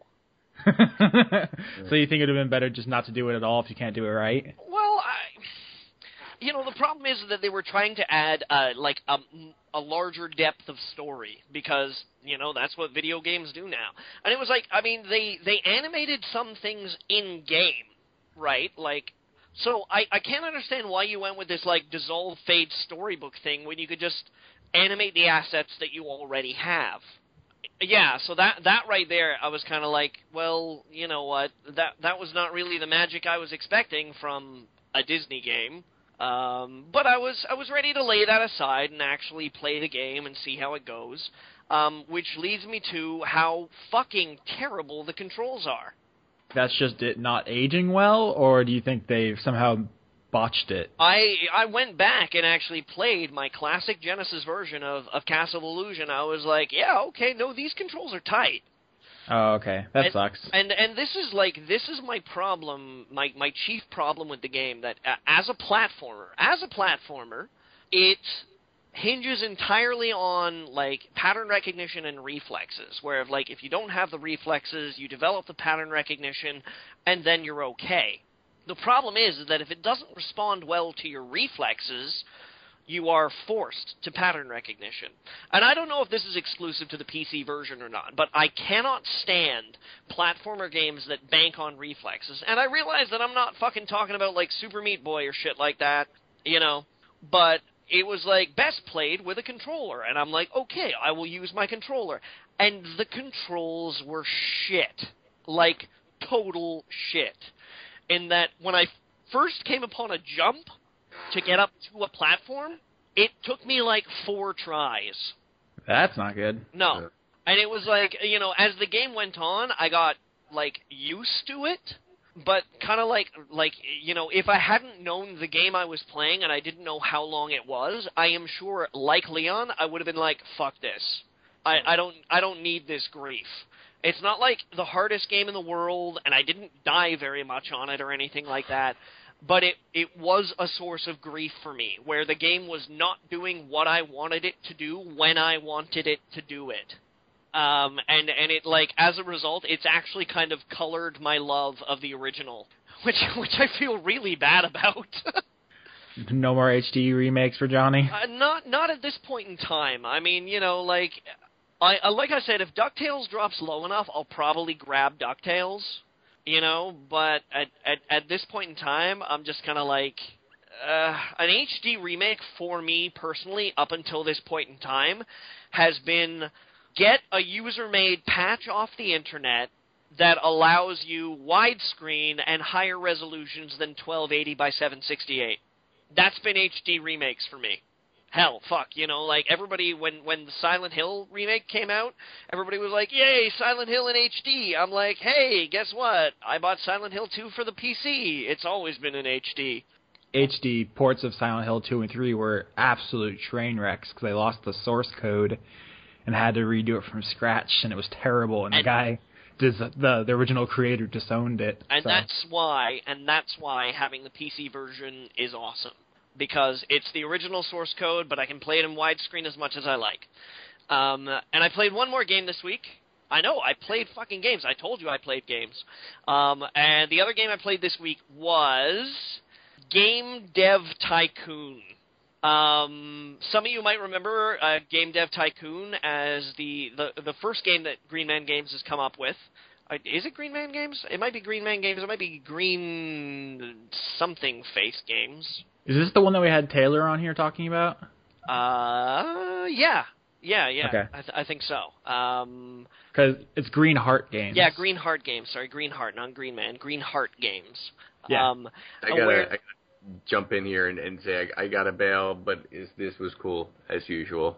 We miss you, Leon. I miss you too, and I will see you in November. Wasn't that a Wyclef Jean song? No, that's gone till November. Okay, but I will be gone till November, and I will see you in a couple months. Bye, Leon. You take care. Thanks for coming back. Will do. Bye. Oh, the quality just went up so good. I know, man. We're all in like fucking 380 billion kbps or something. Oh, jeez. But yeah. So this was the game that when you pirated it, like over the course of your development life, like you'd stop making money because people were pirating your game. Yeah. And then they were like, pirates were going on the forums and being like, oh, I'm not making any money because of piracy. This is terrible. Can't we invent some DRM that works? But yeah, I've been playing Game Dev Tycoon, and I'm really loving it. Like, it's kind of weirdly fascinating. Its timeline is a little off because, I mean, whenever new technology shows up in the game, it's always obviously visibly based, the vision of it, it's visibly based on existing, nostalgic things. You start and you can develop for like the G64 or the PC. And then Ninvento decides to come out with the TES entertainment system, and then they have the Game Child. And then Sony releases the Game Station. It's obviously, they're ripping off all these milestones. Do you think, is that supposed to be funny, or do you think they literally wouldn't be legally allowed to use the real names? I don't think they'd be legally allowed to use their real names. Oh, that sucks. I don't think they would, but I mean, it's kind of funny too, because it's like, when Vega invents the mastered system or whatever it is, it talks about how it may not necessarily be that popular in America or North America, but would be really big in other parts of the world. It's like, yeah, okay, that's like, there's obviously these corollaries that work. And the thing I love about it the most, though, is getting to name my own games. Did you go serious, or were they all just gibberish? Oh no, I did a vampire action game for the PC that was called Bite Me? No, Bite You. I'm proud of you. I did a space simulation game called Spacening 2: The Shooting. That's actually not far off from... there's something that's actually called something like that. I can't remember what it was. Well, there's Privateer 2: The Darkening. Oh, no, I think it was Shoot Many Robots is what I was thinking of. Yeah. The Shooting. It's The Spacening 2: The Shooting. Did you make a Spacening 1, or you skipped right... No, I did not. I skipped right to the Spacening 2: The Shooting. Okay. And it's kind of funny. It's kind of funny how, and they even have, how you can spend marketing money, but, marketing money won't make bad games sell well, necessarily. It'll make them sell better, but you have to find that mix between how much money you want to spend advertising the game. You can, buy booths at G3. The game goers, I don't know, game extravaganza or something like that. And you can research updates to, your programming skills, and then write new engines. And when you make games, you get to focus on what's most important for this game. So you get to pick genres and themes. So you can be I want to make a post-apocalyptic rhythm game, which probably did better than it actually should have. Though that's not to say that it did well. But yeah, it's really charming. Like I'm having a fun time with it. And it's weird how, like, my pride about gaming has become a financial detriment to myself. Where it's like, I make a game and I'm like, this is gonna be the best fantasy RPG ever. And I pump all this money into it and add all these features, and it comes out and the magazines are like, 4, 3, Aww. 5. And I'm like, fuck you! Fuck you and your family! And then I lose all this money, and the bank's like, hey, tell you what, we'll bail you out for this much money if you pay us twice as much in a year. And I'm like, no. Video gamedom doesn't deserve my vision. Is the secret to winning just making a bunch of iOS games with microtransactions? I have avoided that as much as possible. I think that would be really funny, though, if that was, like, really lucrative is basically the secret to winning. Well, I think it's affected by the time frame. Like, I've gotten as far as, I think the latest game that I'm running right now is in the dying stages of the 16-bit era. I think the PlayStation's just about to come out, or the PlayStation equivalent. And I've made 3, like, absolutely bonkers hit games. I got a staff of 3 guys right now, including myself, and yeah, we've made 3 hit games. 1 space simulation game in the early years, a strategy game, and an RPG. So yeah, it's like the moment that I feel like I should be like, oh, you know, maybe we should like make a casual game. I'm like, no. I'm going out of business. Why? Because fuck you, video games. That seems pretty robust for the first effort from an indie studio. I'm kind of fascinated by it, actually. It's pretty fun. It's easy to understand for the most part. You know, like it kind of rules. Like I wonder if you're. If you're successful enough as a developer, can you become like a full publisher? I believe so, actually, because like I even got a point in time where a publisher offered to buy my studio, and it was like, you can make games for us, and I'm like, no, go fuck yourself, Electronic Megaface. Which is the name of it was something like, you know, Electronic something, and I was like, I know what you are. I know what's going on here. I'm not going on Origin. You can go to hell. It'd be interesting if you could be, like, either get bought by a publisher or become a publisher and then try to release, like, hardware. Like, I wonder how, like, involved you can get on that. Like, you basically become Valve. Become Valve. I was like, I'm waiting for the moment where it's like, how do you feel about digital distribution? Because I'm like, yes. Research. In like 1998. That'd be the best. God damn it, the vision that they must have fucking had back then.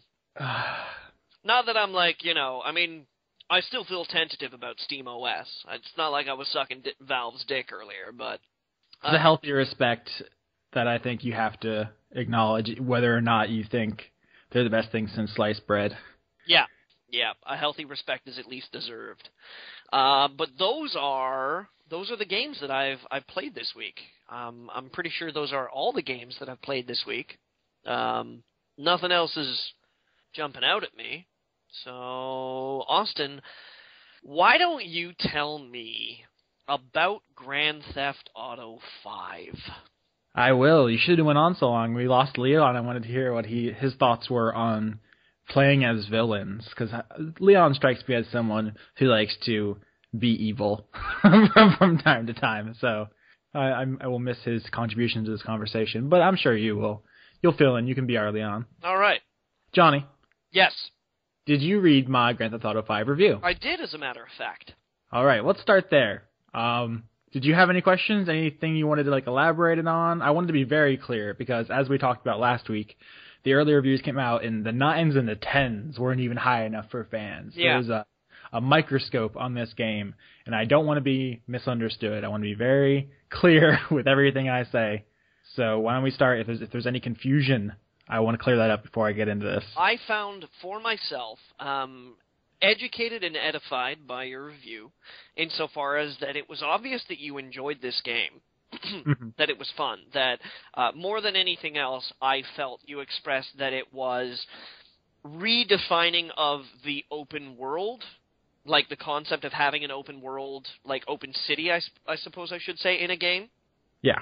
Of, like, being able to go around to different places, being able to access different areas, even in the three-player mechanic of being able to, like, you know, access these different experiences in so many different areas, like, quickly.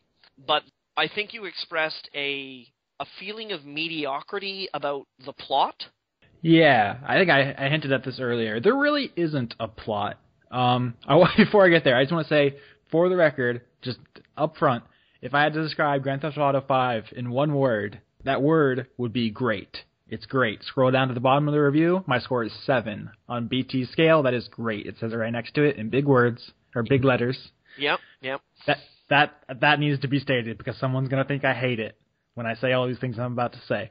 More over and above that, I'm sorry, I feel that, again, as a layman, which is what I am, I feel that I should say that your review also articulated that you were, and this was my concern, I talked about this last week, that it was not so much that it was disappointing. Well, no, I think it was right there in your little blurb. I think you said, I wish it was better. I think, once again, Lee Alexander crushed me on this. I read her review after mine. She did, like, I talked about hers last week, the thing she wrote before she actually played it, basically making fun of it. If you like GTA games, sure it is. But then she actually played it and she wrote a review. And I think she summed it up much better than I did. She said, it's very good, but it's not brave. Yeah. That's better than I could possibly put it. As far as the writing goes, here's the thing. A lot of people are making big deals about the main characters, about how they're not likable, they're sexist, they're, villainous. That in and of itself is not automatically bad. That needs to be said. Someone in the comments, Alexander Arts in the comments last week said, what about American Psycho? Don't you think video games deserve to explore the same kind of characters? Well, we talked about this last week as well by saying that just because a game includes misogyny and includes sexism and includes all these things, that doesn't necessarily mean that the work of art in itself is bad or sexist or misogynist or racist or what have you. Yeah. Like, the game does have characters who say racist and sexist stuff. They do have characters who do morally reprehensible stuff. That is not the problem. The problem is that those actions don't accomplish anything satisfying. Like, here's an example. This is the big scene everyone's talking about. Trevor tortures a guy, right? Yeah. That's the headline, like, Fox News right now. Compare that to The Last of Us, in which Joel tortured a guy. There's a scene there, not quite as infamous, perhaps. I mean, The Last of Us is just as lauded. If you look at these scenes side by side, both characters are like selfish, terrible people torturing somebody. What makes one better, I guess? What makes one, like The Last of Us, I think that's an effective scene. Joel needs information. This is the best way he can get it. It's in a cutscene. You just watch something terrible happen to someone from a bad person. Grand Theft Auto 5, Trevor doesn't need this information. They're doing it for fun. You have to do it. It's not a cutscene. It's 5 minutes of gameplay. It's played for laughs. It's just mean-spirited. It's not funny. Yeah. It's not fun. Like the actual playing the game, pushing the buttons. Push left trigger to electrocute. Zap his balls. Yeah, spin the right stick to rip his teeth out. Like, that's not fun.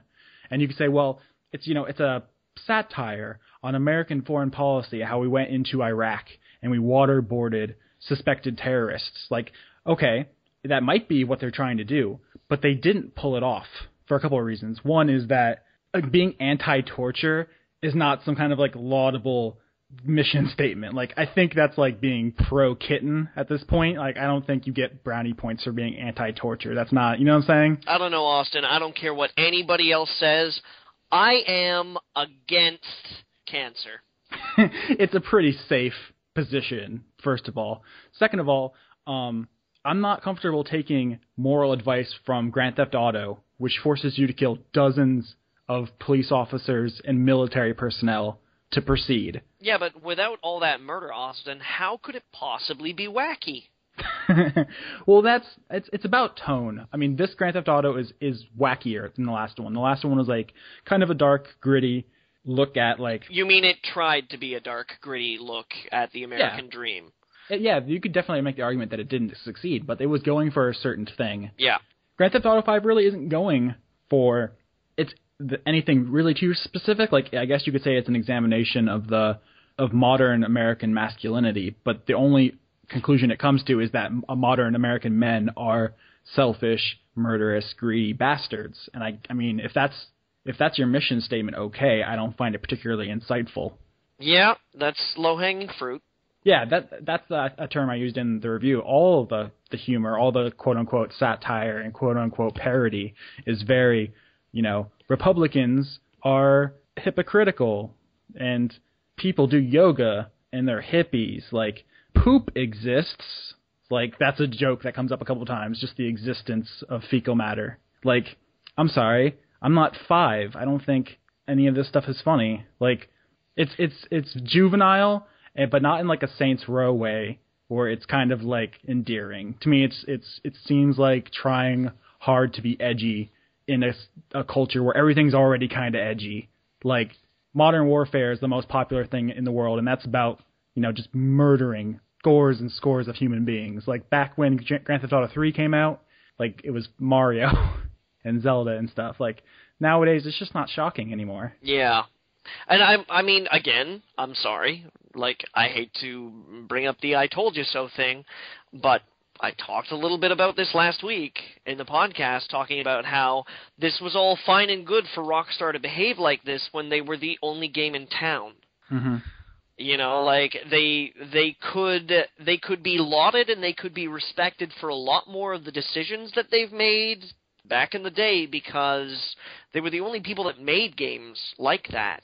Well, yeah, shit. Watch Dogs comes out in a month. That looks better. Yeah, they're not the only people that make these games anymore. In fact, people have gone about redefining the whole concept of what it means to make an open world game.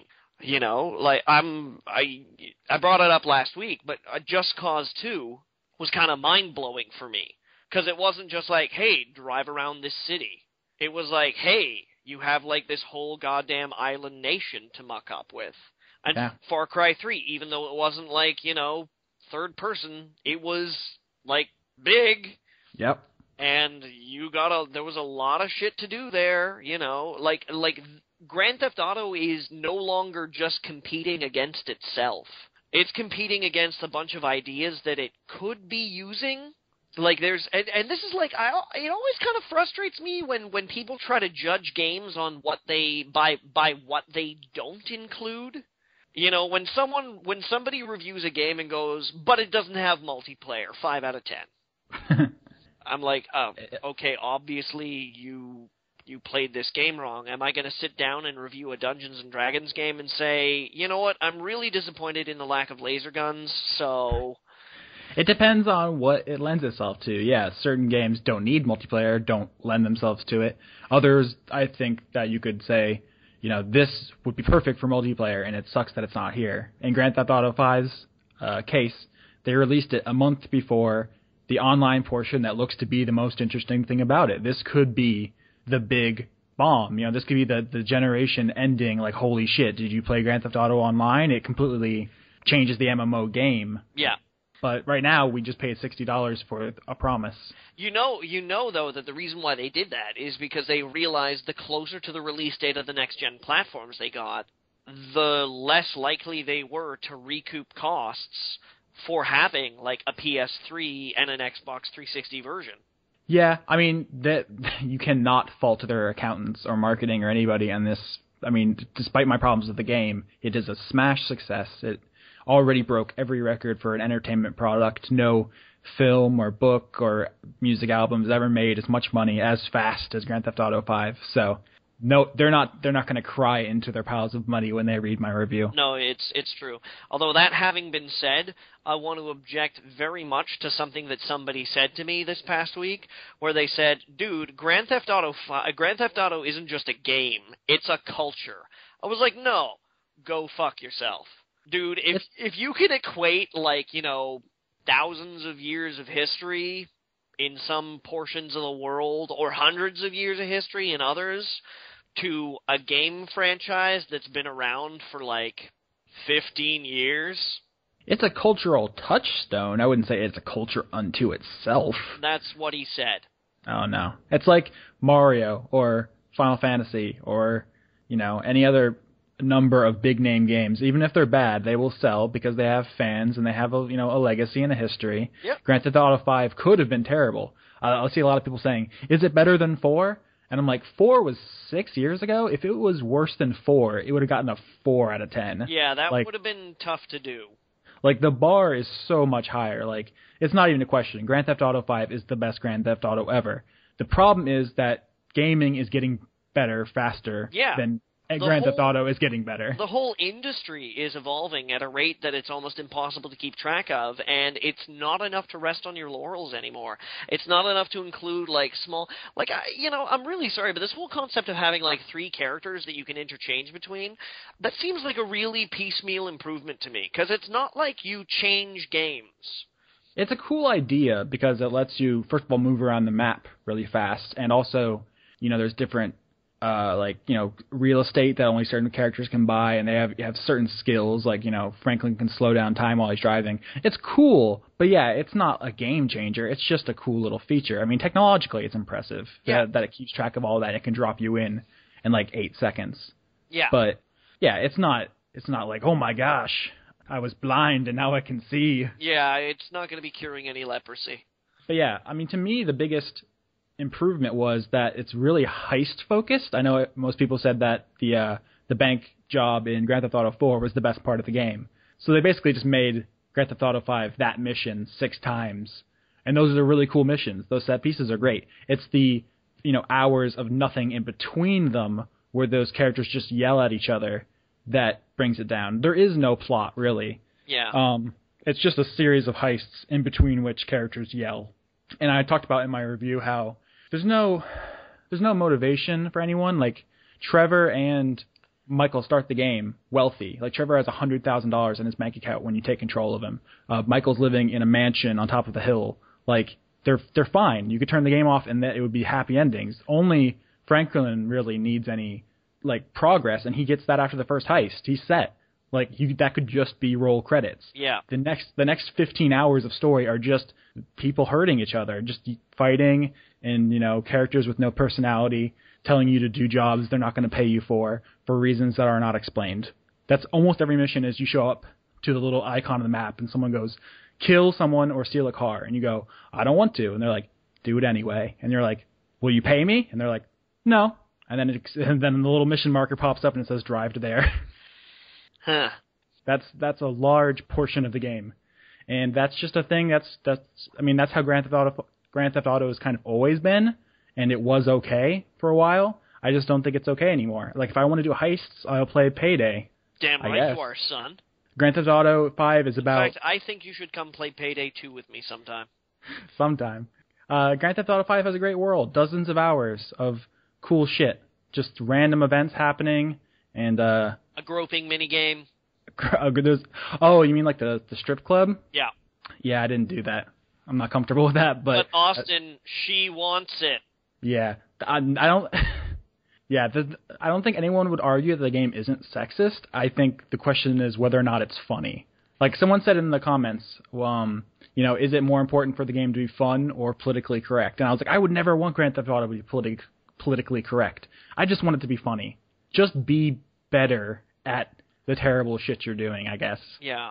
And I mean, that's the thing, is that you can make satire, but that doesn't mean that just because it's satire, it's automatically good. Yeah, there's a huge gap between, like, Airplane and the... Black Dynamite? Yeah, Black Dynamite, and, like, the epic movie shit. What are those called? Seltzer Friedman? And that's the fucking thing I was talking about. I fucking think I talked about this last week as well, about the end of subtlety and satire. Mm-hmm. Superhero movie. Mm-hmm. Not another teen movie. Meet the Spartans. Yeah. Like, I said this in my review, like, Saints Row, in its first mission, just fucking destroys military shooters. Just takes every simpering, cowardly trope from modern shooters and just crushes them. And Grand Theft Auto has a character who plays on Xbox Live and yells homophobic slurs. And one time another character is like, oh, you know, shooters are the same every year. Like, that's their comment on that. Like, that joke is, those jokes have been old for years. Yeah. And it's like Saints Row is like forcing you to confront everything that's wrong with them in a very immediate way. And I found it to be hilarious. And I just don't think that Grand Theft Auto was very insightful or funny on a lot of its stuff. Like, so I laughed at some of the things. Like, a lot of the stuff on the radio is gold. Well, that's always been the case. Yeah. The radio and the television, in 4 particularly, the television was fucking hilarious. Because those are part of the world. I think the world is the best character in Grand Theft Auto 5, really. Yeah. A lot of people like Trevor. I'm of the opinion that he's basically just the redneck Joker. Like, he's just running around just causing chaos because the script says so. Yeah. And there's a catharsis there, I suppose. You know, sometimes you want to see heads get busted, and it's okay, but it doesn't carry a 30-hour campaign. No. And it's like, oh, people are like, oh, you know, Michael's family hates him or whatever, and it's like, maybe that would be interesting in a story that wasn't so grossly exaggerated, but it's impossible to give a shit about his awful family. Like, they are cartoonish monsters, and I if they got gunned down halfway through, I would not have even given a second thought. Yeah, but I mean, is Michael likable? He's okay. He's just a dude. I don't know. I've seen it in 1,000 gangster movies. He's the fucking guy from Goodfellas. You know, he's Robert De Niro. No, the what's Joe his name? Pesci. No, Joe Pesci's closer to Trevor. I know who you're talking about. Ray Liotta. I know. Yeah, Ray Liotta. Where he's like, you know, he's been in the game, he's been around. I was just trying to remember anybody else from Goodfellas to ask, but it couldn't do it. And then he's like, you know, I don't know. It's not bold or inventive. And I said in my review that for as long as I can remember, I always wanted to be a Grand Theft Auto 5. It's just, it plays with stereotypes, and there's comedy potential there, but it doesn't go far enough. And at the end, it just kind of seems like it's going through the motions. And I would be remiss if I didn't say some of the stereotypes come close to kind of gross. Like, yep. There's the feminists who, like, literally just sit around in a circle and just chant vulva, just the word vulva over and over again. Like, that's what feminists do, obviously. Yeah. Like, I don't even identify as a feminist, and I was like, okay, now you're just being dicks. Like, that's not even funny. Like, I don't know.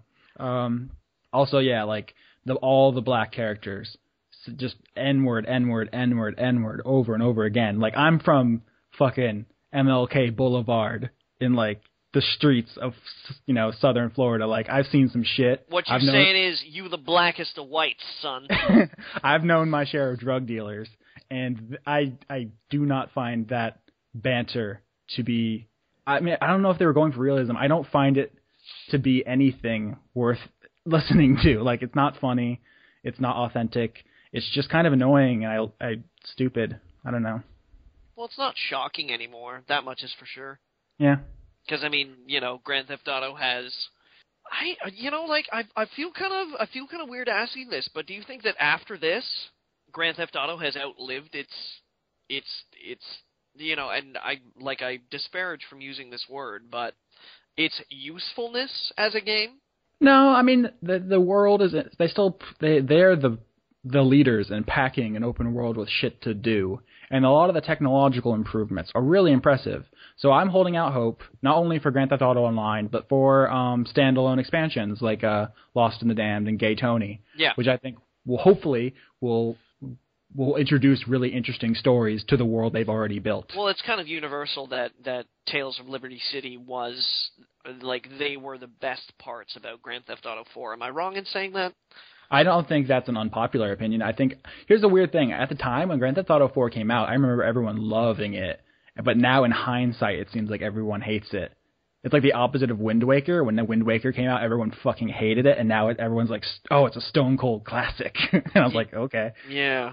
Hindsight's always 20/20. But yeah, I think most people on the internet that I would want to talk to would agree that the add-ons to 4 were better than the main campaign, and I hope that's the case with 5. I hope they introduce a couple new plots that are much better than the one we have. It would be interesting to see, because I mean it's obvious that Rockstar has some pretty cool cats on their writing team. You know, like yeah, I said in my review, like, Red Dead Redemption proves they know how to do it. Like, that game is still great. It's a really well-written story in a really interesting world full of cool stuff to do. Like, that's the full package. Yeah. And Grand Theft Auto 5 is the world full of just boring, petty douche holes. And it's not, I just don't find them interesting. I don't care if they live or die. I'll play the villain, just make him interesting, really, is how that goes down. I think that's fair. Yeah. I guess the last thing I really want to say on the subject is that there are some potentially interesting characters. They just don't get any screen time. Like, there's one random event where I was just driving down the highway, and there was a flipped car in the median, and someone, like, crawling out of it. So I went over to her and, like, pulled her out, and I drove her back to, like, her safe house, and it turned out she was, like, a criminal. And so she joined my, like, heist team, and I was like, oh, this person seems really cool, but she only gets, like, 2 lines of dialogue in the scene you meet her, and then, like, some incidental chatter during heists. It's like, if Grand Theft Auto 5 had a real ensemble cast, like a Mass Effect 2 style, like, Ocean's 11 crew, they went from, job to job and had, like, banter and chemistry and stuff, that would be cool. I want to play that game. Yeah. But just these 3 guys who hire faceless goons and then they don't have any kind of rapport, it's like everyone could die and we could get a whole new crew, and I would have just as much attachment to them pulling the jobs. That is one of the most annoying things about Grand Theft Auto in hindsight, to me, to tell you the truth, is that just, like, by the time that you're finally getting used to one of the guys who's hiring out for jobs and you're getting to know, like, little things about him, he's transplanted for another stereotype. Mm-hmm.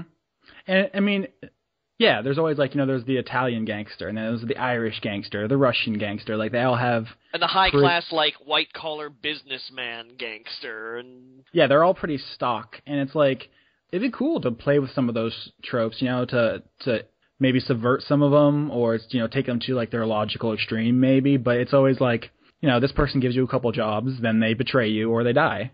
Yeah. Always. Or there's a friend that they have that comes in on the briefing. And then he gives you jobs. Yeah, exactly. And you never see that other fucker again. Well, I know that was last week. What else have you been playing? I put like 50 hours into Grand Theft Auto. That's really all I did this week. I got to finish Final Fantasy 13 too, and I've been putting that off. I can understand why. Yeah, that's really all I've been doing. I mean, I put some time into that game, and I got to reiterate, it's good. You should buy it. It's for $60, it's I'm gonna, a lot of entertainment. When it comes out for PC, I'm gonna pick it up. I mean, I know this, but I am prepared for the concept that it's not going to rock my world. Yeah, that's basically what you got to get down with. Also, there's another thing. I didn't even mention this because I get so hung up on the writing and how it has all the pieces in place but doesn't pull it off. The gunplay, I said this in my review. It has not made any strides. You closed your eyes for one of the lock-on combats? I was like, oh, that's fucking priceless. It is, yeah. There's one of the earlier gunfights where people are attacking Trevor's, like, house or whatever, and just, 30 or 40 gangsters roll up. I got in cover, just closed my eyes, left trigger, right trigger, left trigger, right trigger, left trigger, right trigger, because you just lock on, headshot. And I did the entire encounter with my eyes closed just to prove I could. I guess you can turn that off from the options, but I play the game on the default settings the way that the developer thinks people are going to play it, Yeah. That's how I review. I play on, the default difficulty, default settings. Yeah, me too. At least for a review. And it's just not okay to me. And as I said, if I reviewed GTA just on the mechanics, it might have been like a 4 out of 10. Like, it's damn lucky that the world is so cool and full of shit.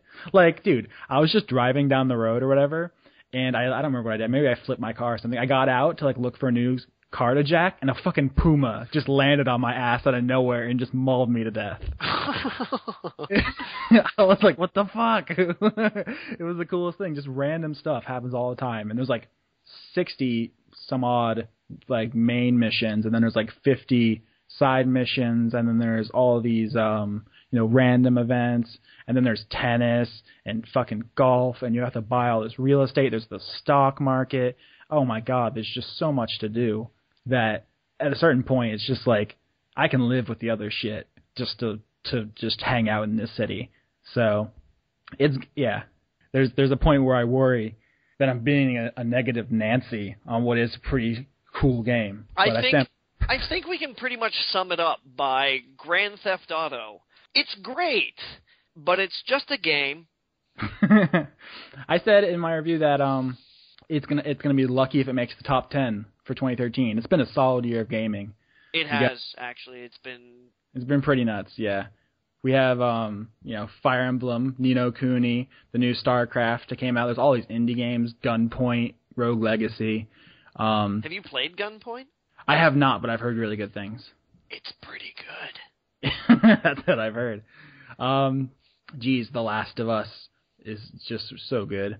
That's another thing. After coming off The Last of Us, it's hard to play any other mainstream AAA shooter and be impressed. Yeah. Like, that ship is just kind of sailed. What else, man? This year has been nuts. Revengeance came out this year. Mm-hmm. We're going to have, what is it called? Rain. There's that indie-looking Sony game that looks pretty sweet. Puppeteer. Yep. Beyond Two Souls, if anyone has faith in that. Pokemon. There's a new Donkey Kong. New Mario. Wow. Yeah. Grand Theft Auto has stiff competition, and I'm worried that we're going to get swept away in the hype and remember it being better than it is. Well, I mean, it all, as far as I'm concerned, it all comes down to the fact that I don't feel, from what I know, I mean, I recognize that I might be completely talking up my ass here. I don't feel, from what I know about Grand Theft Auto 5, that they brought enough new material to the table for it to be considered anything more than just a slightly technologically upgraded Grand Theft Auto 4. I think fans who preferred the old games will be happier, because it's closer to, like, San Andreas and Vice City than it is 4. But even still, by the time that San Andreas came out, we had, 3 of the same. The only thing that they did to differentiate Vice City and San Andreas from Grand Theft Auto 3 was they had to be like, this one's in the 80s. Well, San Andreas had all the RPG stuff. You could eat food and get fat. I loved that. I couldn't believe, that's novel. I couldn't believe that they robbed that out of Grand Theft Auto 4. Yeah, it's interesting. In 5, you have these 3 characters to play around with, but they're pretty limited in customization. They all have 5 shirts and 2 hairstyles to choose from, and it's kind of disappointing, especially coming off Saints Row, when it was anything that's ever been worn by a slightly humanoid creature can be attached to your body, whether at a Comic-Con or not. Yeah, I mean, once you had the character switching mechanic, I think that was an okay place to start. I just would have went in an entirely different direction with the structure of it. I'm not sure from their interviews, Dan Houser said he wanted it to write about modern masculinity, and I just don't feel like they accomplished that goal. I don't know if that was some afterwards explaining, or if that was in his mind from the beginning. It just yeah. I don't think that he's read anything about Jungian masculinity at all, because I gotta tell you, I'm not seeing it. I'll be interested on your thoughts when you finally play it. They should hurry up and port it. Absolutely. I mean, I want to see some fucking magician, is what I want to see. Are we confident it's getting a PC and next-gen port? I assumed we are. I'm confident that it's getting a next-gen port. I'm also fairly confident that it's getting a PC port, because, we didn't get Red Dead. No, we didn't get Red Dead, but I think... And the online stuff. Who knows if they're going to be willing to open that up to the PC community, because like I said in my review, the connected stock market stuff, that could be an entire, EVE-style metagame. And, if you open that up to PC, that's a whole nother can of worms as far as hackers, modders, you don't know? Yeah. Might not be worth the trouble. I mean, the thing is that Rockstar's actually been remarkably good at porting to PC these days. Considering that their last 2 huge releases, Max Payne 3 and L.A. Noire, both made it to PC. Although neither of them were very good. No, but the quality of the ports were actually remarkably good. Like, Max Payne 3 had some super amazing textures. Like, it took full advantage of DirectX 11. Like, it was on top of the game. And the same with LA Noire, you know, like, it made full use of the PC spectrum. And the thing is that LA Noire was never designed to go to the PC in the first place. They had to bring it to Rockstar Leeds in order to make it. But, you know, for them to do these, and then Grand Theft Auto, which has always been a PC game, like, as far back as Grand Theft Auto 1, always been PC games. The only Grand Theft Auto they haven't brought to PC have been the portable ones, right? I think it would be ridiculously suspicious of gamers to assume that Rockstar wasn't going to do it. And then, on top of that, I think it would be short-sighted of Rockstar to not bother with it. Because as I pointed out to somebody over Twitter this week, if PC games weren't profitable, people would stop making them. They don't stop making them, therefore, they are profitable. Do we ever get an official excuse to why they didn't port Red Dead Redemption? I've heard rumors. I've heard some rumors insofar as that, like, I heard a rumor once that it was because that they had designed it from the bottom up on a Mac, and then they, like, redesigned it to come to consoles, and I was like, that doesn't really make any fucking sense, because the Xbox 360 runs on a shell of Windows, so, no, get fucked. But, you know, the official line from Rockstar is that whenever they can, and whenever it makes fiscal sense, they want to bring games to the PC. So I don't know if that means that either, like, they couldn't, or they didn't think that Red Dead Redemption would make any money on the PC, but they were, their excuses were pretty broad, I believe. Well, hopefully we get, you know, 1 or 2 expansions, and then we see a Game of the Year edition that comes to PS4, Xbox One, and PC. That is the best possible scenario that I can imagine. Yeah. I mean, well, the thing is, though, is that I can say this for actually it coming to PC, is that Rockstar has posted job hirings asking, you know, they're like basically saying, we want people at Rockstar blah, blah, blah, blah, blah, blah, blah, because we want to bring our latest titles to the PC. Like, let me see if I can, Rockstar job postings, here we go. So this one right here comes from July. I'm just going to post that right there. So the posting says, Rockstar Leeds are currently looking for a talented graphics programmer to help bring our latest titles to the PC platform. Working together with the other Rockstar studios, you will be responsible for maintaining the studio's uncompromising quality bar, delivering the highest quality PC experience possible. So the only games that they have that haven't come to PC yet are GTA 5 and Red Dead Redemption. Both of those are good. Yeah. So either way. Chances are one of them is going to come to PC. Hopefully both of them are coming to PC. If neither one of them come to PC, well, that's their loss, because that's money that could be in their pockets. Video games. They're pretty fucked up. I guess that's us, right? That sounds like a natural conclusion to the podcast. I can't think of anything else. Oh, I can think of one thing. Okay. I wanna read you this, okay? All right, so this game just came out on PC through Steam the other day. Okay, like it was released on the 20th of September, and in its store, nobody is listed as the developer. Nobody is listed as the publisher. Like nothing, zero. There's nothing. The game is called Marlowe Briggs and the Mask of Death. Although it's listed on Steam only as just Marlowe Briggs. All right? And I'm going to read you their pitch for this game. All right? And when my voice revs up, this is them using capitals. And I'm going to do my best as well to maintain the rhythm as dictated by their grammar. All right? Are you ready for this? Are you ready? Are you ready, Austin? Hit me. All right. A new breed of warrior returns, committed to destroying the enemies of freedom. When one angry man has a world to protect, there is only one future, his own. But no-nonsense hero Marlowe never shied away from danger or trouble. But now he faces his ultimate challenge. After crash landing in Central America, he has an industrial evil to defeat, whilst bound to an ancient Mayan death mask who's had no one to talk to for 2,000 years.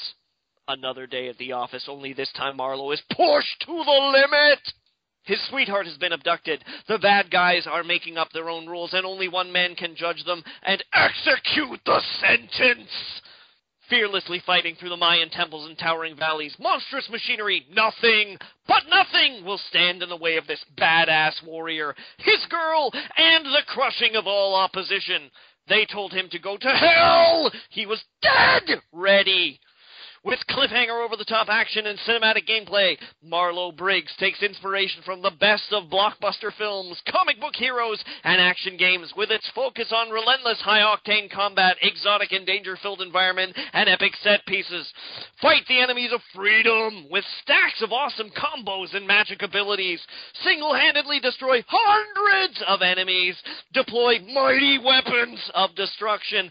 Leap out of huge explosions in slow motion. Reveal the deadly secrets of the Mayans. Save the entire planet. That sounds like a Machete or like Hobo with a Shotgun, like one of those basically like a Grindhouse style video game. I looked up while you were reading that, and it looks like a PS2 game. Yeah, it looks it doesn't look good. I actually kind of want to play it though, because it looks like it would be enjoyably goofy. Did you notice that they didn't have a publisher or a developer or anything? I do now, yeah. I hadn't looked it up before, so you already told me before I looked at the page. But yeah, I see that now. And yeah, the fucking description is like written by someone who is fucking English as a second language. It looks like somebody who has learned English from watching the WWE. Yeah. Oh, man. $15. Do you brave it? I'm curious because I'm looking at the footage and I'm like, this looks pretty low budget, but then there's always like pretty elaborate like stuff going on here. It's like 5 minutes long. Like, I can't imagine it's that in depth if it's got some of the things going on it looks like it has going on. Don't ask me, man. Don't ask me. Freedom! He was dead ready. He was dead ready! If you say so. Like, that just seems way out of place. They told him to go to hell! He was dead ready! Maybe it's supposed to be dead already. I don't know. But one way or another, that first paragraph made it for me. A new breed of warrior returns. That right there. A new breed of warrior returns. I didn't even think of that. Yeah, maybe it's intentionally terrible. I don't know about that. It's pretty difficult to tell these days. I mean, Tommy Wiseau's The Room threw the whole fucking curve off, you know? Yeah, like you said, subtlety's dead. I'm not sure if, irony has mutated in such a way that there's not really a division between things which are, like, earnest and not so. Like, it's... Which is a shame, because we need earnestness in this world. Like when I say to you, Austin, I value your company and I enjoy spending time with you, it sounds like I'm being earnest. I miss Leon. I wanted to hear what he had to say about American Psycho, but you talked about Mickey Mouse for 20 minutes. Well, you know, if you want to know what he has to say about American Psycho, you too can go see Renegade Cut. Available on That Guy with the Glasses and Nerdvice. And also his Tumblr. All right, did you want to talk about fucking worms again before we close this out? Ugh, roundworms. Hang You know on. what? Let me Google most disgusting parasite. Don't do that. Don't do that. Why do you hate me? What did I do to you, Johnny? I'm just curious. I'm curious what they have as number 1 there. Oh, well, that one's interesting. The crustacean Cymothwa exigua has the dubious and unsettling honor of being the only parasite known to replace an organ. It enters through the gills of the spotted rose snapper, attaching to the base of the fish's tongue, where it drinks blood. The blood-sucking causes the tongue to eventually wither away, at which point the crustacean attaches itself to the tongue stub and acts as the fish's tongue from then on. Why? Wait, if you're the fish, couldn't you just bite it? If it's in your mouth. There's not a lot of fish that have teeth. Okay. The top 3 of this article that I'm reading don't have to do with people. But then we have this one, it's called the worm Loa Loa, which dwells in the rainforests and swamps of West Africa, infects people through the bite of a deer fly or a mango fly. The worms wander under the skin of their victims at all times of day, feeding on fluids in human tissues. The worms live in the bloodstream when the sun is out, and people are most likely to get bitten by flies that can, in turn, spread the worms to other unwilling martyrs. They retreat into the lungs at night, and occasionally cross into the eyes, where it can be quite painful. Have I yet expressed to you my lack of desire to visit Africa? Actually, there's another thing that kind of freaks me out. It's related to parasites. It's not a parasite, but it's similar. Have you ever seen a lamprey? Yeah, I've seen a lamprey. You know their fucking mouths? Not intimately. Their mouths are friggin' gross. But like the teeth and whatnot? Yeah. Yeah. That's pretty gross. They're wormy, but they're not like intestinal worms or anything. It's kind of icky. No, there's something distinctly Lovecraftian about it. Yeah. Ugh, ew, do not Google any of the things we are talking about. It's best to stay away, kids.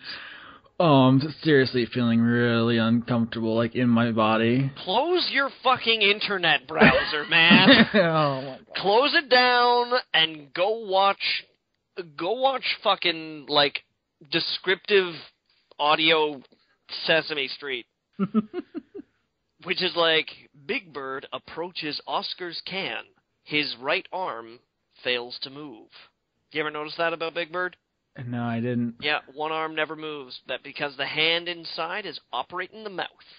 I learned something today. I'm not sure if it's the right hand or not, but it's always like at Big Bird's side, as though, it's like Napoleonic or something. Yep. I'm still thinking about those worms, dude. I'm sorry. Or at least it did it when I was a kid. I don't know. Maybe they've changed it. Maybe Big Bird's a robot now. I'm sorry. You're still thinking about those worms? I'm trying to, what am I going to use for the picture of this podcast? Because I don't think any, pictures of parasites will make it onto Tickle-Dig. Oh, I don't know. Oh, my God, no. Huh. You see what you've done? Weird. What's weird now? Nothing. I'm coming up with weird things. As is your nature. I don't know. I'm going to go do something else. I'm not going to edit this right now. I'm feeling a little uncomfortable. Oh, I'm serious. I feel weird and gross right now. Okay. It's the thing. I don't know. I don't know how to describe it. I feel like my insides are weird. I don't know how else to describe it. I think that's actually a fair way of describing the prospect of having something live in and feed off of your body. So, the phrase "eats fluid." I'm like, what? No. I think this was a good episode, though. I think we did okay.